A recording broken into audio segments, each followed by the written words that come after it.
യോഹന്നാന്റെ 1:12 അവിടെ ഇങ്ങനെയാണ് പറയാ, എല്ലാവരും ഏറ്റു പറഞ്ഞേ, തന്നെ സ്വീകരിച്ചവർക്കെല്ലാം, ഉറക്കെ പറ, തന്നെ സ്വീകരിച്ചവർക്കെല്ലാം, തൻ്റെ നാമത്തിൽ വിശ്വസിക്കുന്നവർക്കെല്ലാം ദൈവമക്കളാകുവാൻ അവൻ കഴിവ് നൽകി. ഒന്നുകൂടെ ഉറക്കെ പറഞ്ഞേ, തന്നെ സ്വീകരിച്ചവർക്കെല്ലാം, തൻ്റെ നാമത്തിൽ വിശ്വസിക്കുന്നവർക്കെല്ലാം ദൈവമക്കളാകുവാൻ അവൻ കഴിവ് നൽകി. അപ്പം അതിൻ്റെ അർത്ഥം ഇതാണ്. എല്ലാവരും എൻ്റെ മൊത്തം നോക്കിയാൽ ആ തീരുമാനത്തിന് ലളിതമായ എക്സ്പ്ലനേഷൻ ഇതാണ്. ഒരു മനുഷ്യൻ ഇന്നലെ ഒരാട് തന്നെ ആകട്ടെ, 2 കാര്യം ചെയ്താൽ, ഏത് 2 കാര്യം? ഒന്ന്, തന്നെ സ്വീകരിക്കണം. പറഞ്ഞെല്ലാവരും തന്നെ എന്ന് പറഞ്ഞാൽ ആരെയാണ്? യേശു ക്രിസ്തുവിനെ. ഉറക്കെ പറ, ആരെയാണ്? 2, തൻ്റെ നാമത്തിൽ വിശ്വസിക്കണം. ആരെല്ലാം വിശ്വസിക്കണ്ടേ? ഇത് 2 ചെയ്താൽ നമ്മുടെ ഇന്നലെ വരെ നമുക്കുണ്ടായിരുന്ന പൈതൃകല്ലേ, തോമാസിൻ്റെ മകൻ, അന്തോണീൻ്റെ മകൾ, ഔസേപ്പിൻ്റെ ഈ പൈതൃകം നഷ്ടമാകുകയും ദൈവത്തിൻ്റെ മകൻ അല്ലെങ്കിൽ ദൈവത്തിൻ്റെ മകൾ എന്ന പൈതൃകം നമുക്ക് ലഭിക്കുമെന്ന് ചെറിയവനായ ഞാനല്ല, സർവജ്ഞാനിയായ സർവശക്തനായ നമ്മുടെ ദൈവം ബൈബിളിലൂടെ പറയുന്നു. ഓക്കെ, ഇനി നമ്മൾ ഇന്ന് വിലയിരുത്താണ് ഈ 2 റിക്വയർമെൻറ്റ്, 2 കാര്യം നമ്മൾ ചെയ്തിട്ടുണ്ടോ? ഏതാണ് 2 കാര്യം? ഒന്ന്, യേശുവിനെ സ്വീകരിക്കണം. പറഞ്ഞെല്ലാവരും, ഒന്ന് യേശുവിനെ സ്വീകരിക്കണം, 2 യേശുവിൻ്റെ നാമത്തിൽ. ഇത് 2 ചെയ്താൽ നമ്മൾ ദൈവമക്കളാകണമെന്ന് യേശു ക്രിസ്തു പറയണം. ഇനി നമ്മുടെ സെൽഫ് ഇവാലുവേഷൻ എന്ന് പറയും. നമ്മുടെ ആത്മീയത എവിടെയാണ് എന്ന് വ്യക്തമായി, എന്തെങ്കിലും വൈകാരിക തലത്തിലല്ല. എല്ലാവരും ഇങ്ങോട്ട് നോക്കിയാൽ, എല്ലാവരും ഇവിടെ നോക്കി, ഞാൻ പറയുമ്പോൾ എന്നെ നോക്കുക. ലൈബ്രറി നിങ്ങളുടെ സ്വന്തമാണ്, വീട്ടിൽ പോയിട്ട് 1000 വട്ടം വായിച്ചോ. പിന്നെ ഞാൻ പറയുമ്പോൾ മാത്രം ആ വചനം വായിക്കാം കേട്ടോ. എങ്കിലും അതിന് ഓരോന്നിനും എക്സ്പ്ലനേഷൻ ഉണ്ട്. അതിനെ ഞാനിവിടെ നിൽക്കണം, അല്ലെങ്കിൽ ലൈബ്രറി ഒന്ന് എനിക്കിവിടെ സുഖമായിട്ടിരിക്കുകയായിരുന്നു. എക്സ്പ്ലനേഷൻ കേട്ടാലേ അതിൻ്റെ അർത്ഥം മനസ്സിലാവുള്ളൂ. നിങ്ങൾ നോക്കാം, അവിടെ ഈശോ പറയുന്നത് 2 കാര്യം. ഒന്ന്, യേശുവിനെ സ്വീകരിക്കുക, യേശുവിൽ വിശ്വസിക്കുക. ഇനി നമ്മളെ വിലയിരുത്താൻ പോവാണ്. ഈ 2 കാര്യം നമ്മൾ ചെയ്തിട്ടുണ്ട്. ഏതാണ്? ഒന്നാമത്തെ കാര്യമാണ് യേശുവിനെ സ്വീകരിക്കുക. നിങ്ങളെല്ലാവരും നിങ്ങളോട് ചോദിച്ചാൽ, നിങ്ങളുടെ മനസ്സാക്ഷിയോട് ചോദിച്ചാൽ, ഞാൻ എന്തെങ്കിലും യേശുവിനെ സ്വീകരിച്ചിട്ടുണ്ടോ? ഉണ്ട്, ഇല്ല. മറുപടി പറഞ്ഞോ, സ്വീകരിച്ചിട്ടുണ്ടോ, ഉണ്ടോ ഇല്ലയോ? എന്നാ സ്വീകരിച്ചേക്കണേ? നാവറിയില്ലോ, ഉറക്കെ പറയുന്നത് സ്വീകരിച്ചേക്കണേ. എല്ലാ കുദാശയിലും നമ്മൾ ആരെ സ്വീകരിക്കുന്നുണ്ട്? നമ്മുടെ ഒരുപാട് ഇന്ദ്രിയങ്ങൾ ഉപയോഗിച്ച് യേശുവിനെ സ്വീകരിക്കുന്ന കുദാശയുടെ പേരേതാണ്? വിശുദ്ധ കുർബാന. പറഞ്ഞെല്ലാവരും, ഞാൻ കാലത്ത് കുർബാന സ്വീകരിച്ചിട്ടാണ് വന്നിരിക്കുന്നത്. നിങ്ങൾക്ക് കുറച്ച് കഴിഞ്ഞ കുർബാനയുണ്ട്, ക്ലാസ് കഴിഞ്ഞ കുർബാനയുണ്ട്. അപ്പോൾ എല്ലാ കുർബാനയിലും നമ്മൾ ആരെ സ്വീകരിക്കുന്നുണ്ട്? യേശുവിനെ സ്വീകരിക്കുന്നില്ലേ? അപ്പോൾ നമ്മൾ according to Bible, according to our Lord, according to church, 3 rise ഒരുപോലെ ഞാൻ പഠിപ്പിക്കണേ. നമ്മൾ ദൈവമക്കൾ ഒന്നാമത്തെ യേശു നമ്മളെല്ലാവരും പൂർത്തീകരിച്ച് കഴിഞ്ഞു ഇല്ലേ? നമ്മൾ വിലയിരുത്താണ് നമ്മുടെ ആത്മീയത എവിടെയാണ്. എന്തെങ്കിലും ഒരു ഉപരിവിപ്ലവമായിട്ടല്ല, പ്ലെയിൻ ട്രൂത്ത് എന്ന് പറയും ഇംഗ്ലീഷ്. എന്നാൽ വ്യക്തവും സ്പഷ്ടമായിട്ട് ആത്മീയ നമ്മൾ ഈ 1 മണിക്കൂറിൽ മനസ്സിലാക്കാൻ പോവാണ് കേട്ടോ ദൈവമക്കളെ. അപ്പോൾ നമ്മുടെ ഒന്നാമത്തെ റിക്വയർമെൻ്റാണ് യേശുവിനെ നമ്മളെല്ലാവരും ചെയ്തിട്ടുണ്ട്. ഇനി 2ാമത്തെ റിക്വയർമെൻ്റാണ് യേശുവിൻ്റെ നാമത്തിൽ എന്ത് ചെയ്യണം? വിശ്വസിക്കണം. പറഞ്ഞെല്ലാവരും, വീണ്ടും ചോദ്യം നമ്മുടെ മനസ്സാക്ഷിയോട് വരികയാണ്, നമ്മൾ ആരെങ്കിലും യേശുവിനിൽ എന്തെങ്കിലും വിശ്വസിക്കുന്നു പറയുന്നുണ്ടോ? ഉണ്ട്, ഇല്ല. എപ്പോഴാണ് പറയണേ? വിശ്വാസ പ്രമാണം അല്ലേ? എനിക്ക് 5 മണിക്ക് എഴുന്നേറ്റ് കുറേ മധ്യസ്ഥ പ്രാർത്ഥനയുണ്ട്, പേഴ്സണൽ പ്രയറിൽ. അതിലൊരു 6-7 പ്രാവശ്യം 6-7 കരുണയുടെ ജപമാല ഉണ്ടാവും.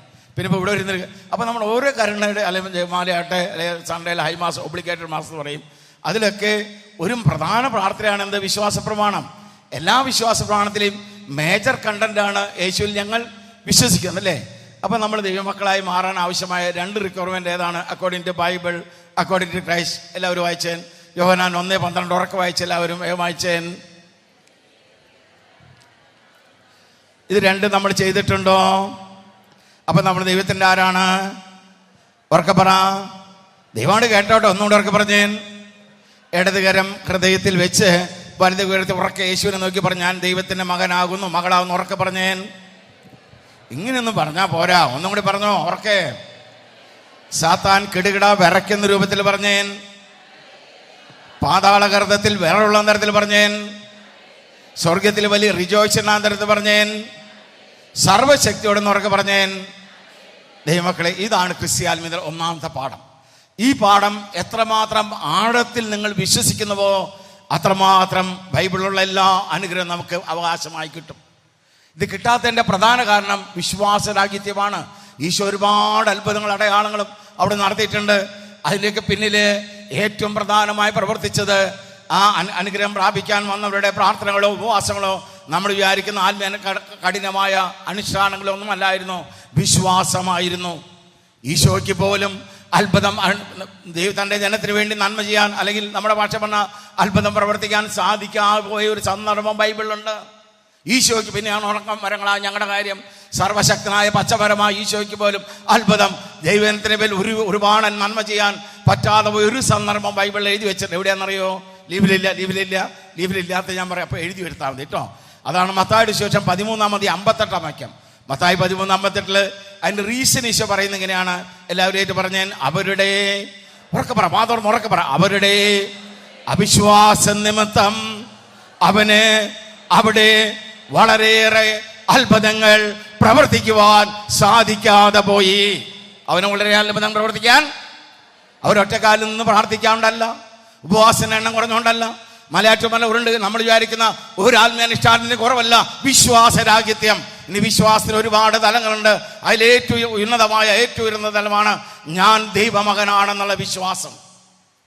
അതിൽ തന്നെ അന്തർലീനമായിരിക്കുന്ന വേറൊരു അമൂല്യമായ അനുഗ്രഹമാണ് ബൈബിളുള്ള എല്ലാ അനുഗ്രഹത്തിൻ്റെയും അവകാശി ഞാനാണ്. Because I am a child of God. ഞാൻ ദൈവത്തിൻ്റെ, അതല്ലേ നമ്മുടെ പരിശുദ്ധാത്മ പറഞ്ഞത്.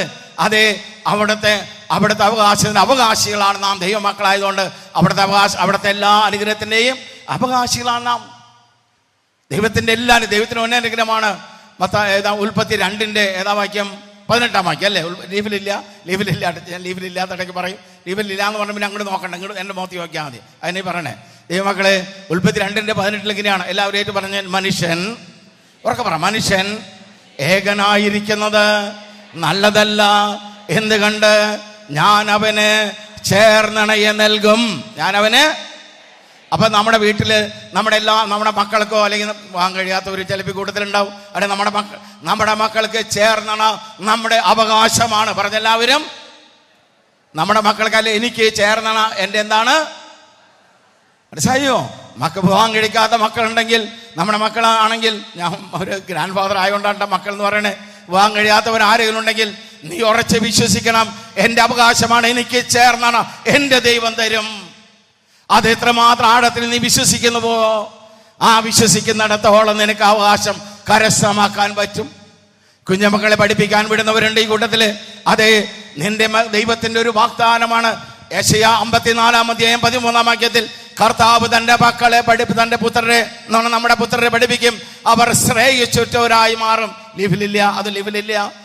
യെശയ്യാ 51:14 വാക്യം പറഞ്ഞത്. അപ്പൊ നമ്മൾ ഉറച്ചു വിശ്വസിക്കണം, എൻ്റെ മക്കളുടെ ഭാവി ശ്രേയസുറ്റ ഭാവി. അല്ല പഠനത്തിലാകട്ടെ, ഉപരിപഠനത്തിലാകട്ടെ. ഇപ്പൊ നമ്മൾ UKG ചേർത്താൻ പോകണമല്ലോ. അവിടെ ഭാവി ഉയർന്ന പഠനത്തിലാകട്ടെ, ഉയർന്ന വിശുദ്ധിയിലാകട്ടെ, ഉയർന്ന ഭക്തിയിലാകട്ടെ, ഭൗതികമാകട്ടെ, ആത്മീയമാകട്ടെ, ആന്തരികമാകട്ടെ, എല്ലാ മേഖലയിലും ശ്രേയസ് അവകാശം എൻ്റെ കുഞ്ഞിനുണ്ട് എന്നെൻ്റെ കർത്താവ് എനിക്ക് വാഗ്ദാനം നൽകിയിരിക്കുന്നു. യെശയ്യാ 54:13 അവിടുന്ന് തൻ്റെ പുത്രരെ പഠിപ്പിക്കും, അവർ ശ്രേയസുറ്റവരായി മാറും. അവരാരായി മാറും? ഈ അവകാശം ആർക്കുള്ളതാണ്? അവർക്ക് പറ, ആർക്കുള്ളതാണ്? കാരണം, അതിന്റെ കാരണം എന്താ? പറഞ്ഞല്ലോ എന്താ കാരണം? ഞാൻ ദൈവത്തിന്റെ മകനായതുകൊണ്ട്, മകളായതുകൊണ്ട്, അതന്നെ കാരണം. അതിന് പിന്നെ തിയോളജിയിൽ ഡോക്ടറേറ്റ് എടുക്കേണ്ട ആവശ്യമൊന്നുമില്ല. അതിലെല്ലാം ഒതുങ്ങി. ഈ വിശ്വാസമില്ലാത്തിടത്തോളം ദൈവം നിനക്കായി ഒരുപാട് അനുഗ്രഹങ്ങൾ നീ പാഴാക്കി കളയുന്നത് ദൈവ പൈതലേ. ഈ വിശ്വാസമില്ലാത്തിടത്തോളം. കാരണം ഈ ബൈബിളിലുള്ള എല്ലാ അനുഗ്രഹങ്ങളും എനിക്ക് നിനക്ക് സ്വന്തമാണ്. കാരണം ഞാൻ ദൈവത്തിന്റെ ആരാണ്? ക്രിസ്ത്യാനിയുടെ 1-ാമത്തെ പാഠത്തിന്റെ ശിഷ്ടഭാഗമാണ് ഞാൻ പറഞ്ഞത്. 1-ാമത്തെ പാഠമാണ് നാം ദൈവത്തിന്റെ മക്കളാണ്, നാം ദൈവത്തിന്റെ ലിവിലേക്ക്. അതുകൊണ്ടാണ് പരിശുദ്ധാത്മാവ് നമ്മുടെ കർത്താവ് യേശുക്രിസ്തുവിനോട് ചേർന്ന് നമ്മൾ ഇന്ന് നിത്യം നയിച്ചുകൊണ്ടിരിക്കുന്ന പരിശുദ്ധാത്മ പറയും. യോഹന്നാന്റെ 1-ാം ലേഖനം 3-ാം അധ്യായം 1-ാം വാക്യം ഉറക്കെ വായിച്ച വേഗം വായിച്ചേൻ. ഉറക്കെ വായിക്ക്, വേഗം വായിക്ക്, വേഗം പടപടാന്ന് വായിക്ക്. 1 മണിക്കൂർ കൊണ്ട് കുറെ കാര്യം പറഞ്ഞറിഞ്ഞ എനിക്ക്.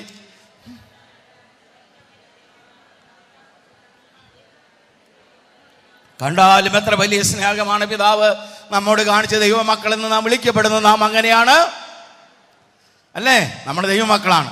അപ്പൊ ക്രിസ്ത്യാൽമയുടെ എൻ്റെ മുഖത്ത് നോക്കിക്കോ, 1-ാമത്തെ പാഠം കഴിഞ്ഞു. ഇനി ക്രിസ്ത്യാൻ 2-ാമത്തെ പാഠം എന്താണെന്നറിയോ? 2-ാമത്തെ പാഠം ഇതാണ്. എല്ലാവരും അവർക്ക് പറ, ദൈവമക്കളായ, അവർക്ക് പറയാം, ദൈവമക്കളായ നമ്മളെല്ലാവരും എല്ലായ്പ്പോഴും സന്തോഷിക്കാനാണ് ദൈവം ആഗ്രഹിക്കുന്നത്. അതിന്റെ കാരണം എന്താ? അത്ര ഒരാളെ പറഞ്ഞല്ലേ അവർക്ക് പറഞ്ഞ നാം ദൈവത്തിന്റെ, വേറെ തിയോളജിയിൽ ഡോക്ടറേറ്റ് എടുക്കാനെന്നില്ല, എത്രയേ ഉള്ളൂ. നമ്മൾ അപ്പന്മാർ, അമ്മമാര്, ഞാൻ അപ്പനാണ്, അമ്മ അപ്പനുമാണ് 4 മക്കളുടെ. ദൈവമക്കളെ, ഞാനും നിങ്ങളും നമ്മുടെ മക്കളുടെ നന്മയാണോ തിന്മയാണോ കാക്ഷിക്കണേ? ഉറക്കെ പറഞ്ഞേൻ. ഒരാഴ്ച നന്മ, ഒരാഴ്ച തിന്മ, അങ്ങനെയാണോ കാക്ഷിക്കണേ? പിന്നെ എങ്ങനെയാണ്? ഉറക്കെ പറ, വേം പറ.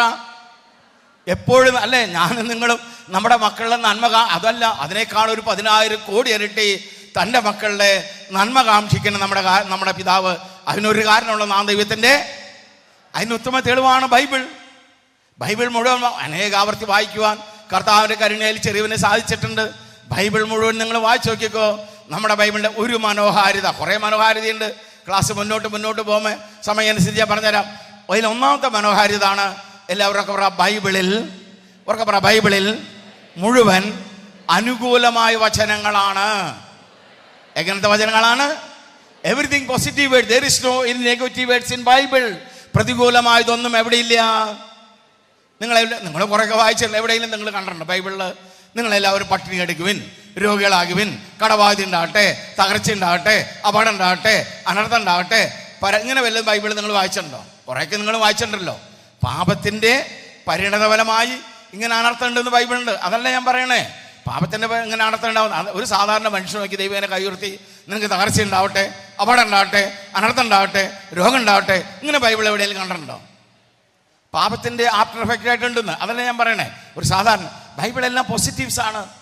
നിങ്ങൾ സന്തോഷിക്കുവിൻ, നിങ്ങൾ ആനന്ദിക്കുവിൻ, നിങ്ങൾക്ക് അഭിവൃദ്ധി ഉണ്ടാകട്ടെ, നിങ്ങൾ ശക്തരാകുവിൻ, ധീരരാകുവിൻ, പരിഭ്രമിക്കരുത്, ആകുലരാകരുത്, അസ്വസ്ഥരാകരുത്, ദുഃഖിക്കരുത്, ഭയപ്പെടരുത്, നിരാശപ്പെടരുത്, ഉത്കണ്ഠം, അങ്ങനെ നീണ്ടു പോകും. ഇതെല്ലാം അനുകൂലമാണോ പ്രതികൂലമാണോ? അവർക്ക് പറഞ്ഞാൽ നെഗറ്റീവാണോ പോസിറ്റീവാണോ? അല്ലേ? ക്രിസ്ത്യാനിയുടെ രണ്ടാമത്തെ പാഠമാണ് ദൈവമക്കളായി നമ്മളെല്ലാവരും എല്ലായ്പ്പോഴും സന്തോഷിക്കാനാണ് ആരാഗ്രഹിക്കുന്നത്. കാരണം അതാണ് ദൈവത്തിൻ്റെ ഹൃദയത്തിൻ്റെ വികാരമാണ് എന്തിലൂടെ നമ്മളോട് പങ്കുവയ്ക്കുന്നത്? വിശുദ്ധ ബൈബിളിലൂടെ. ദൈവത്തിൻ്റെ ഹൃദയവികാരമാണ്. അപ്പോൾ നമ്മുടെ അപ്പൻ്റെ ഹൃദയത്തിൽ നമ്മെക്കുറിച്ച് അനുകൂലമായ കാഴ്ചപ്പാടാണോ പ്രതികൂലമായ കാഴ്ചപ്പാടുകളാണോ? ഉറക്കെ പറഞ്ഞ എല്ലാവരും ഇത് എപ്പോഴും നിങ്ങളുടെ ഹൃദയത്തിൽ ഉണ്ടാകണം. സാത്താൻ ചില വികട ചിന്തകൾക്ക് നമ്മുടെ ഹൃദയത്തിൽ നിക്ഷേപിച്ചിട്ടുണ്ടാവും. ലോകത്തിൻ്റെ പഴമൊഴിയുടെ രൂപത്തിൽ ഒരാഴ്ച സന്തോഷം, ഒരാഴ്ച ദുഃഖം ഉണ്ടാവും. ഒരു കുന്നുണ്ടെങ്കിൽ കുഴി ഉണ്ടാവും. കുന്നും കുഴിയും ദുഃഖം സന്തോഷം, അല്ലെങ്കിൽ ദുഃഖം വെള്ളിയാഴ്ച ഈസ്റ്ററൊക്കെ ഉണ്ട്. അതൊക്കെ ശരിയാണ്. പക്ഷേ ക്രിസ്ത്യാനിറ്റിയിൽ ആ പഴമൊഴി അല്ലെങ്കിൽ ലോകത്തിൻ്റെ ഈ ചിന്ത തെറ്റാണ്. നമ്മളെപ്പോഴും സന്തോഷിക്കാൻ ആഗ്രഹിക്കണേ. മനസ്സിലാവുന്നുണ്ടോ? അപ്പോൾ ചിലപ്പോൾ ഒരു വികട ചിന്ത ഇപ്പം ഹൃദയത്തിൽ വന്നിട്ടുണ്ടോ? ബ്രദറെ, ചില വിശുദ്ധന്മാർക്കൊക്കെ ഒരുപാട് സഹനമുണ്ടല്ലോ. ദൈവമക്കളെ, എല്ലാ സഹനങ്ങളും ദുഃഖങ്ങളല്ല. എല്ലാ സഹനങ്ങളും ദുഃഖങ്ങൾ അല്ല. സഹനം രണ്ട് തരത്തിൽ. നമ്മളെ വിശുദ്ധിയിലേക്ക് ഉയർത്താൻ ദൈവം സഹനങ്ങൾ തരും. പ്രഭാഷകന്റെ പുസ്തകം 2-ാം അധ്യായം 5-ാം വാക്യം എങ്ങനെയല്ല പഠിപ്പിക്കണേ? പ്രഭാഷകൻ 2:5 ലിവിലില്ല. സ്വർണം അഗ്നിയിൽ ശുദ്ധീകരിക്കപ്പെടുന്നു, സഹനത്തിന്റെ ചുവളയിൽ കർത്താവിന് സ്വീകാര്യരായ മനുഷ്യരും. മനസ്സിലാവുന്നുണ്ടോ? വിശുദ്ധിയിലേക്ക് ഉയർത്താൻ ഉയർത്തുന്നവരെ സഹനത്തിലൂടെ കർത്താവ് വിശദീകരിക്കും. ആ സഹനങ്ങൾ സന്തോഷമാണ് നൽകുക. ആ സഹനം എന്താ നൽകുക? സന്തോഷമാണ്. എല്ലാ സഹനങ്ങളും ദുഃഖങ്ങളല്ല. പാപത്തിന്റെ പരിണതഫലമായി വരുന്ന സഹനം മാത്രമേ നിനക്ക് ദുഃഖം തരൂ. സഹനം നമ്മുടെ ക്രിസ്ത്യാനിയുടെ ഒരു അവകാശമാണ്. ക്രിസ്ത്യാനിയുടെ അവകാശത്തിൽ ഒന്നുപെടുന്നതാണ്. യേശു ക്രിസ്തുവിൽ വിശ്വസിക്കാൻ മാത്രമല്ല, അവന് വേണ്ടി സഹിക്കുവാനുള്ള കൃപയല്ലേ അവന്റെ നാമത്തെ പ്രതി നമുക്ക് ലഭിച്ചിരിക്കുന്നത്. ലീഫിലില്ല. ഫിലിപ്പിയരുടെ 1-ാം ലേഖനം 1-ാം അധ്യായം 20-ാം വാക്യം ഞാൻ പറഞ്ഞത്. ദൈവമക്കളെ, സഹനം നമ്മുടെ അവകാശത്തിൽ പെട്ടതാണ്. നിന്റെ സഹനം നിനക്ക് ദുഃഖം തരുന്നെങ്കിൽ അത് പാപത്തിന്റെ പരിണതഫലമാണ്. അത് നല്ലത് തന്നെയാണ്. വിശുദ്ധിയിലേക്ക് ഉയർത്താൻ തരുന്ന സഹനത്തെ എങ്ങനെ വിവേചിക്കാം? ആ സഹനം സന്തോഷം തരും. അതുകൊണ്ടാണ് കൊച്ചിറേസ്യ പുണ്യാളി ഏറ്റവും ദൈവത്തോട് പ്രാർത്ഥിച്ച, എനിക്ക് വലിയ പഞ്ചദർശനം തരണമെന്നോ ഏത് ഭൗതികമായ അല്ല നമ്മുടെ ആത്മീയമായ സ്വർഗീയ വരങ്ങൾ തരണം എന്നല്ല പ്രാർത്ഥിച്ചത്. അവർ പ്രാർത്ഥിച്ചത് എന്താണ്? കർത്താവ് എനിക്ക് ബയോഗ്രാഫി അനുഭവിച്ചിട്ടില്ലേ? എന്താ പ്രാർത്ഥിക്കുക? കർത്താവ് എനിക്ക് സഹനങ്ങൾ തരിക. എന്ത് തരിക? ഞാനത് എന്തായി മാറ്റാം? ആത്മാക്കളെ ആയിട്ട് മാറ്റാം, ആത്മാക്കളെ നേടാം. നമ്മുടെ ഫ്രാൻസിസ് അസീസി പുണ്യാളൻ സഹനം കൊടുക്കാൻ റോസൽ ചെടിക്കാര് വീണ്. കാരണം സഹനങ്ങൾ നമ്മുടെ വിശുദ്ധ ഏവുപ്രാസ്യമ്മ അവർ കുറേ സഹനത്തിന് വേണ്ടി പ്രാർത്ഥിക്കും. കർത്താവ് സഹനം കൊടുക്കുന്നില്ല. അവസാനം ഒരു മുള്ളറിഞ്ഞാണ് കെട്ടുക, പുളിച്ച് ചോറുണ്ണ. എന്നിട്ട് ഈ സഹനങ്ങളെല്ലാം കർത്താവിൻ്റെ പാപിയുള്ള മാനസാന്തരത്തിന് വേണ്ടി സഹിക്കുക, സമർപ്പിക്കുക. കാരണം അവർക്ക് സഹനം സന്തോഷം നൽകുന്നു. ഇപ്പോൾ ഞാൻ സുവിശേഷ വേല ചെയ്യുന്നു, ഒരുപാട് ദൂരത്തു നിന്നാണ്, മഴയൊക്കെ ഉണ്ടായിരുന്നു. ദൈവമക്കളെ, അത് വലിയ സഹനങ്ങളുണ്ട്. പക്ഷെ അതൊക്കെ സന്തോഷമാണ്. കഴിഞ്ഞ ദിവസം അവിടെ വന്നപ്പോൾ ഒരാൾ, ബ്രദറെ 23 വർഷം മുമ്പ് 1993, അപ്പോൾ 25 കൂടുതലുണ്ട് അദ്ദേഹം. ഞങ്ങളുടെ ബ്രദറിൻ്റെ 21-31 വർഷമാണ്, 93 എന്നോട് പറഞ്ഞേ. അന്ന് ബ്രദറിൻ്റെ അന്ന് തൊട്ട് ഇന്ന് വരെ ഞങ്ങളുടെ ഭവനത്തിൽ അനുഗ്രഹത്തിൻ്റെ കണക്ക് മാത്രമേ ഉള്ളൂ. അപ്പോൾ ഈ സഹനാതിൽ കേൾക്കുമ്പോൾ, കർത്താവേ, ഞാൻ സഹിച്ച കഷ്ടപ്പാടുകളൊക്കെ ഒരുപാട് അങ്ങയുടെ മക്കൾക്ക് നന്മയായി മാറിയല്ലോ. സഹനങ്ങൾ സന്തോഷം തരുന്നതാണെങ്കിൽ അത് വിശുദ്ധിയിലേക്ക് ഉയർത്താൻ ദുഃഖത്തിനുള്ള സഹനം അതിൽ കുഴപ്പമില്ല, അത്രയും കുറച്ച് സ്തുതിഗാനത്തിൽ കിടന്നാൽ പോരെ. ദൈവമക്കളെ, അത് ദുഃഖം തരും, അത് പാപത്തിൻ്റെ പരിണതമാണ്. അടിസ്ഥാനപരമായി നമ്മളെല്ലാവരും സന്തോഷിക്കാനാണ് ദൈവം ആഗ്രഹിക്കണേ. അതിനൊരു കാരണമുള്ള ആ ദൈവത്തിൻ്റെ മക്കളാണ്. പറഞ്ഞെല്ലാവരും മനസ്സിലാവുന്നുണ്ടോ? ക്രിസ്ത്യാനി രണ്ടാമത്തെ പാഠതാണ്. ഇനി മൂന്നാമത്തെ പാഠം എന്താണെന്നറിയോ? മൂന്നാമത്തെ പാഠമാണ് ഈ സന്തോഷിക്കുക എന്നത്. അതായത് നന്മ എല്ലാ നന്മയുടെയും ഔട്ട്പുട്ടാണല്ലോ സന്തോഷം, അല്ലേ? എല്ലാ നന്മയുടെ ഔട്ട്പുട്ടിലെ സന്തോഷം. നമ്മൾ ധ്യാനം കഴിഞ്ഞ് വീട്ടിൽ ചെന്നപ്പോൾ കൊച്ച് വേണ്ടപ്പെട്ട ദുബായിൽ നിന്ന് മോൻ വിളിച്ചു, മമ്മി ഡാഡി എനിക്ക് പ്രൊമോഷൻ കിട്ടി, എൻ്റെ ഇൻക്രിമെൻ്റ് കിട്ടി, എൻ്റെ ശമ്പളം 1,00,000 നിന്ന് 1,50,000 മാറി. ഇത് കേൾക്കുമ്പോൾ നമുക്ക് എന്താ ഉണ്ടാവുക? ദുഃഖം ഉണ്ടാവും, അല്ലേ? ഒന്ന് പറഞ്ഞ് എന്താ ഉണ്ടാവുക? അതാണ് ഈ പറഞ്ഞ സന്തോഷം, നന്മ പ്രാപിക്കുക. മനസ്സിലാവുന്ന അല്ലേ? ചെക്കൻ്റെ പ്രോഗ്രസ് കാർഡ് കൊണ്ടുവന്നു, ചെന്നപ്പോൾ പ്രോഗ്രസ് കാർഡായിട്ടാണ് കൊച്ചു വന്നേക്കണേ. നമുക്ക് വല്ലാത്തൊരു A+, ഇത് കാണുമ്പോൾ നമുക്ക് എന്തുണ്ടാവും? സന്തോഷം ഉണ്ടാവില്ലേ? ഇതാണ് ദൈവോദ്ദേശം. അത് നമ്മുടെ മോൾ ഇങ്ങനെ എവിടെയാ? ദുബായിലാണ്. ദുബായിൽ വേണ്ട, എവിടെയാ? UK. അപ്പോൾ UK ആണല്ലോ പ്രതിസ്ഥലം. UK ഫുൾ ഗർഭിണിയാണ്. ഇന്നാണ് അവളുടെ ഡേറ്റ്. നമ്മൾ കാലത്തിങ്ങോട്ട് പ്രാർത്ഥനയ്ക്ക് വരുന്ന നേരത്ത് മരുവഞ്ചേർക്കും വിളിച്ചു പറഞ്ഞു, മമ്മി ഞങ്ങൾ ആശുപത്രിയിൽ പോവാം, അവളെ വേദന തുടങ്ങി, അഡ്മിറ്റ് ചെയ്യാൻ പോകാൻ കേട്ടോ. ശരി, ധൈര്യമായിട്ട് പൊക്കോ, ഞങ്ങൾ പ്രാർത്ഥിച്ചോളാം. അങ്ങനെ ഇവിടെ വന്നു. ധ്യാനം കഴിഞ്ഞ് വീട്ടിൽ ചെന്നപ്പോൾ മരുവഞ്ചേർക്കൻ്റെ വിളി, മമ്മി അവൾ പ്രസവിച്ചു വിട്ടോ, നോർമൽ ഡെലിവറി ആയിരുന്നു, നല്ല ഹെൽത്തി പോയി, 3 കിലോ 950 ഗ്രാം വെയിറ്റ് ആൺകുട്ടിയാണ്, നാളെ തന്നെ ഡിസ്ചാർജ് ചെയ്യാം, എല്ലാം ഹെൽത്തി ആയി, 2 പേര് ഹെൽത്തി ആയിരിക്കണം. ഇത് കേൾക്കുമ്പോൾ നമുക്ക് എന്തുണ്ടാവും? ദുഃഖം ഉണ്ടാവും. സന്തോഷം. ഇതാണ് ഈശോയുടെ സന്ദേശം, നന്മ പ്രാപിക്കുക. അല്ല, നമ്മുടെ വീട്ടിൽ പശു ഉണ്ടെന്ന് നിൽക്കുക, പശു ഫുൾ ഗർഭിണിയാണ്. ഞാനായിരുന്നു ഡേറ്റ്, മഴക്കാലമായതുകൊണ്ട് ചിലപ്പോൾ 2 ദിവസം വൈകുമല്ലോ. എന്തായാലും ഇങ്ങോട്ട് വരുമ്പോൾ അങ്ങനെ ഞെരുക്കാനും കിടക്കാനൊക്കെ നമ്മൾ നിൽക്കണമെന്നില്ല. നമ്മൾ 3-4 പശു അങ്ങനെ അങ്ങനെ വീട്ടിൽ നമ്മൾ ധ്യാനത്തിൽ വന്നു. വീട്ടിൽ ചെന്ന് നോക്കിയപ്പോഴുണ്ടോ, അവിടെ ചെന്ന് അടുക്കളയിൽ ഇത്തിരി കഞ്ഞി കുടിക്കാൻ നോക്കിയപ്പോൾ തൊഴുത്തൊരു ലഹള. നോക്കിയപ്പോൾ പശു പ്രസവിച്ചു. എങ്ങനത്തെ കുട്ടിയാണ് വേണ്ടേ? പശുക്കുട്ടി അയച്ചു. മോള് പ്രസവിക്കും, ആൺകുട്ടി വേണമല്ലേ? പശുക്കുട്ടി ഞാൻ തർക്കത്തിനില്ല. ദൈവമക്കളെ, നമ്മളെ കൊണ്ടാ മനുഷ്യൻ്റെ ഉള്ളിൽ വേണ്ടില്ലേ? മോള് പ്രസവിക്കും, ഏത് കുട്ടി വേണ്ടത്? പശു പ്രസവിച്ചപ്പോഴോ? ദൈവമക്കളെ, നമ്മളെല്ലാവരും എല്ലായ്പ്പോഴും സന്തോഷിക്കാനാണ് ആരാഗ്രഹിക്കുന്നത്. കാരണം പറ. നാം ദൈവത്തിൻ്റെ പാഠം 2 കഴിഞ്ഞു. ക്രിസ്ത്യാനിന് മൂന്നാമത്തെ പാഠം എന്താണെന്നറിയോ? എല്ലാവരും പറ. ഈ സന്തോഷിക്കുക എന്നത് പറഞ്ഞെല്ലാവരും നമ്മുടെ നന്മ പ്രാപിക്കുന്നത് അവർക്ക് പറ, നമ്മുടെ അധ്വാനം കൊണ്ട് നേടാവുന്ന ഒന്നല്ല. സാത്താൻ നമ്മുടെ ഹൃദയത്തിൽ നിക്ഷേപിച്ച ലോകത്തിൻ്റെ പഴമൊഴി രൂപത്തിൽ, ലോകത്തിൻ്റെ ജ്ഞാനികളെന്ന് പറയുന്ന വിഡ്ഢികളുടെ പഴമൊഴി ഉപദേശ രൂപത്തിൽ രണ്ടാമത്തെ കള്ളനാണയതാണ്. ഒരു ഹാർഡ് വർക്കാണ്, കഠിനാധ്വാനമാണ് എല്ലാ വിജയത്തിൻ്റെ അടിസ്ഥാനം. അധ്വാനത്തിന് വിലയുണ്ട്, വളരെ വലിയ വിലയുണ്ട്. അത് 1ാം സ്ഥാനമല്ല, 2ാം സ്ഥാനമാണ്. എത്രാം സ്ഥാനമാണ്? According to Bible, according to our Lord, നമ്മുടെ എല്ലാ അനുഗ്രഹത്തിൻ്റെയും 1ാം സ്ഥാനം. എല്ലാവരും പറഞ്ഞ ദൈവാനുഗ്രഹമാണ്. പറഞ്ഞെല്ലാവരും അത് വളരെ വ്യക്തമായി നമ്മുടെ അപ്പൻ തൻ്റെ മക്കളെ പഠിപ്പിക്കുന്നു.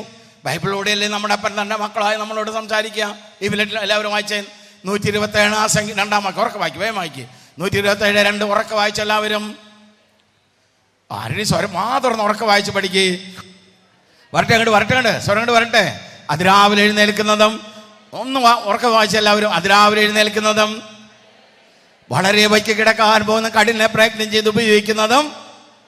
വല്ല മനസ്സിലായോ?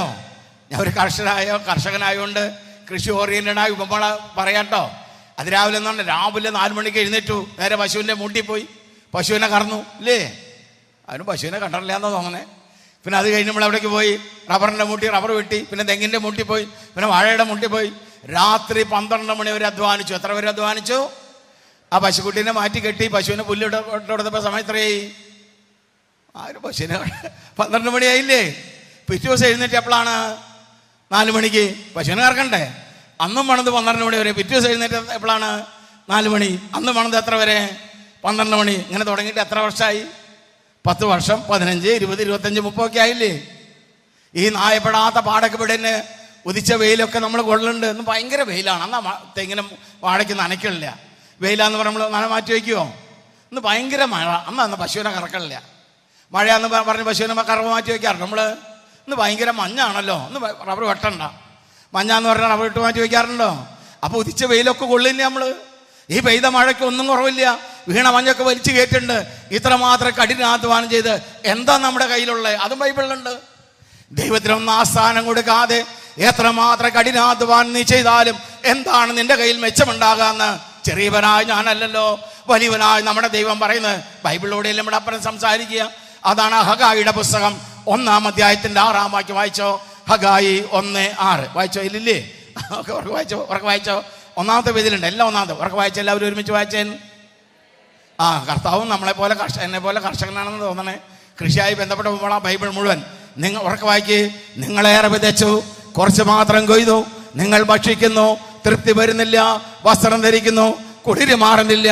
കൂലി ലഭിക്കുന്നവനെ ഓട്ട സഞ്ചിയിലിടാൻ മാത്രം കിട്ടിയത്. ഇതല്ലേ നമ്മുടെ അടുത്ത വാക്യം വായിച്ചേ. സൈന്യങ്ങളുടെ ദൈവമായ കർത്താവ് അരുളി ചെയ്യുന്നു, നിങ്ങളുടെ സ്ഥിതിയെ പറ്റി നിങ്ങൾ. അതാണ് നമ്മൾ ഈ 5 ദിവസം ഈ 5 വെള്ളികളിൽ ചെയ്യാൻ പോകുന്നത്. കർത്താവ് ചോദിക്കുകയാണ്, അനുഗ്രഹം മാത്രമല്ലേ ഞാൻ നിങ്ങൾക്ക് അനുഗ്രഹിച്ച് പ്രദാനം ചെയ്തിരിക്കുന്നത്? ആ സത്യദൈവത്തല്ലേ നമ്മൾ ആരാധിക്കുന്നത്? കല്ലിനെ മണ്ണിനെ അല്ലല്ലോ നമ്മൾ ആരാധിക്കുന്നത്. നമ്മുടെ ദൈവം നമുക്ക് അനുഗ്രഹങ്ങളുടെ കണക്കുകളല്ലേ പറഞ്ഞിട്ടുള്ളത്.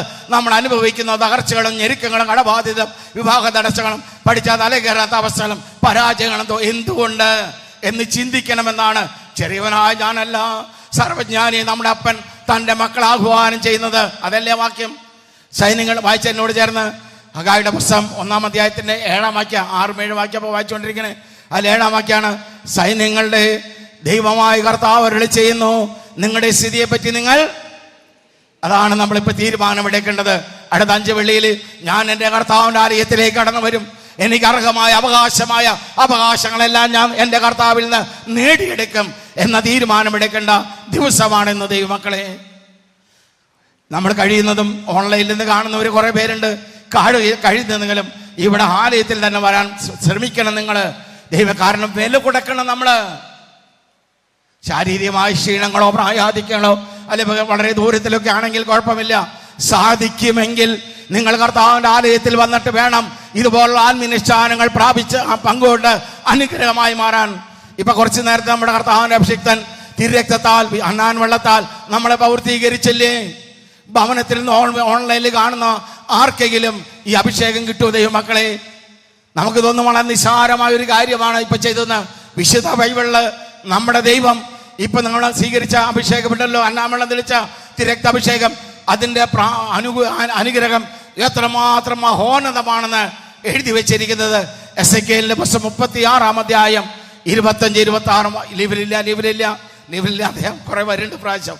ദൈവങ്ങളെ, എസെക്കിയേലിന്റെ 26-ാം അധ്യായത്തിന്റെ 36-ാം അധ്യായത്തിന്റെ 25-26 വാക്യത്തില് കുറച്ച് നേരത്തെ നമ്മുടെ മത്തായച്ചൻ നിങ്ങളെ പൗത്രീകരിച്ചാൽ വിശുദ്ധ ജലത്താൽ അതിന്റെ അനുഗ്രഹം എത്രമാത്രം മഹോന്നതമാണെന്ന് ചെറിയവനായ ഞാനല്ല, വലിയവനായ നമ്മുടെ അപ്പൻ ബൈബിളിലൂടെ നമ്മുടെ അപ്പൻ സംസാരിക്കുക.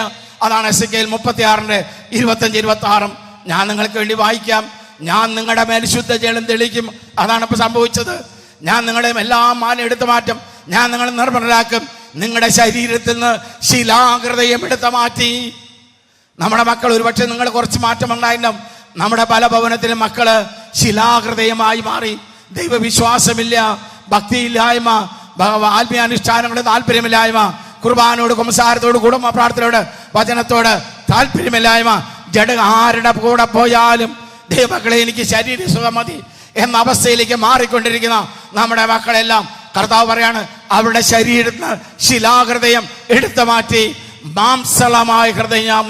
അത്രമാത്രം മഹോന്നതമായ അനുഗ്രഹമാണ്. കുറച്ചു നേരത്തെ ഒരു രക്താഭിഷേകത്തിൽ വെള്ളം തെളിച്ച് നിങ്ങൾ വിശദീകരിച്ചില്ലേ? അത് വീട്ടിൽ നിന്ന് പ്രാർത്ഥിച്ച അനുഗ്രഹം കിട്ടുമോ? നിങ്ങളെല്ലാവരും ഇവിടെ വന്നുകൂടാൻ ശ്രമിക്കണം. 5 ദിവസം ഉടമ്പടി എടുക്കണം.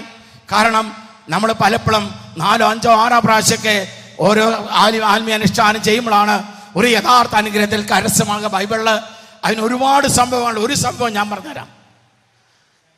2 രാജാക്കന്മാരുടെ പുസ്തകം 2 രാജാക്കന്മാരുടെ 5-ാം അധ്യായത്തില് പ്രവാചകനായ ഏലീശായുടെ ചരിത്രം കാണുന്നുണ്ട്. ഏലീശ ദൈവപുരുഷനായിരുന്നു. നമ്മുടെ പീറ്റർ അച്ഛനെ പോലെ, നമ്മുടെ ബെന്നി പീറ്റർ അച്ഛനെ പോലെ ഒരുപാട് കർത്താവിൻ്റെ അഭിഷേകമുള്ള, കർത്താവിൻ്റെ ആത്മാവിനെ നയിക്കപ്പെടുന്ന ശക്തനായ ഒരു പ്രവാചകനായിരുന്നു പ്രവാചകനായ ഏലീശ. അപ്പോൾ അതിൻ്റെ അടുത്ത് അവൻ ജെറുസലേമിലാണ്. വളരെ ദൂരം, ഏകദേശം 800 കിലോമീറ്റർ ദൂരമുള്ള ഒരു സ്ഥലമാണ് സിറിയ. പറഞ്ഞെല്ലാവരും സിറിയയുടെ സർവ്വസൈന്യാധിപന്റെ പേരാണ്.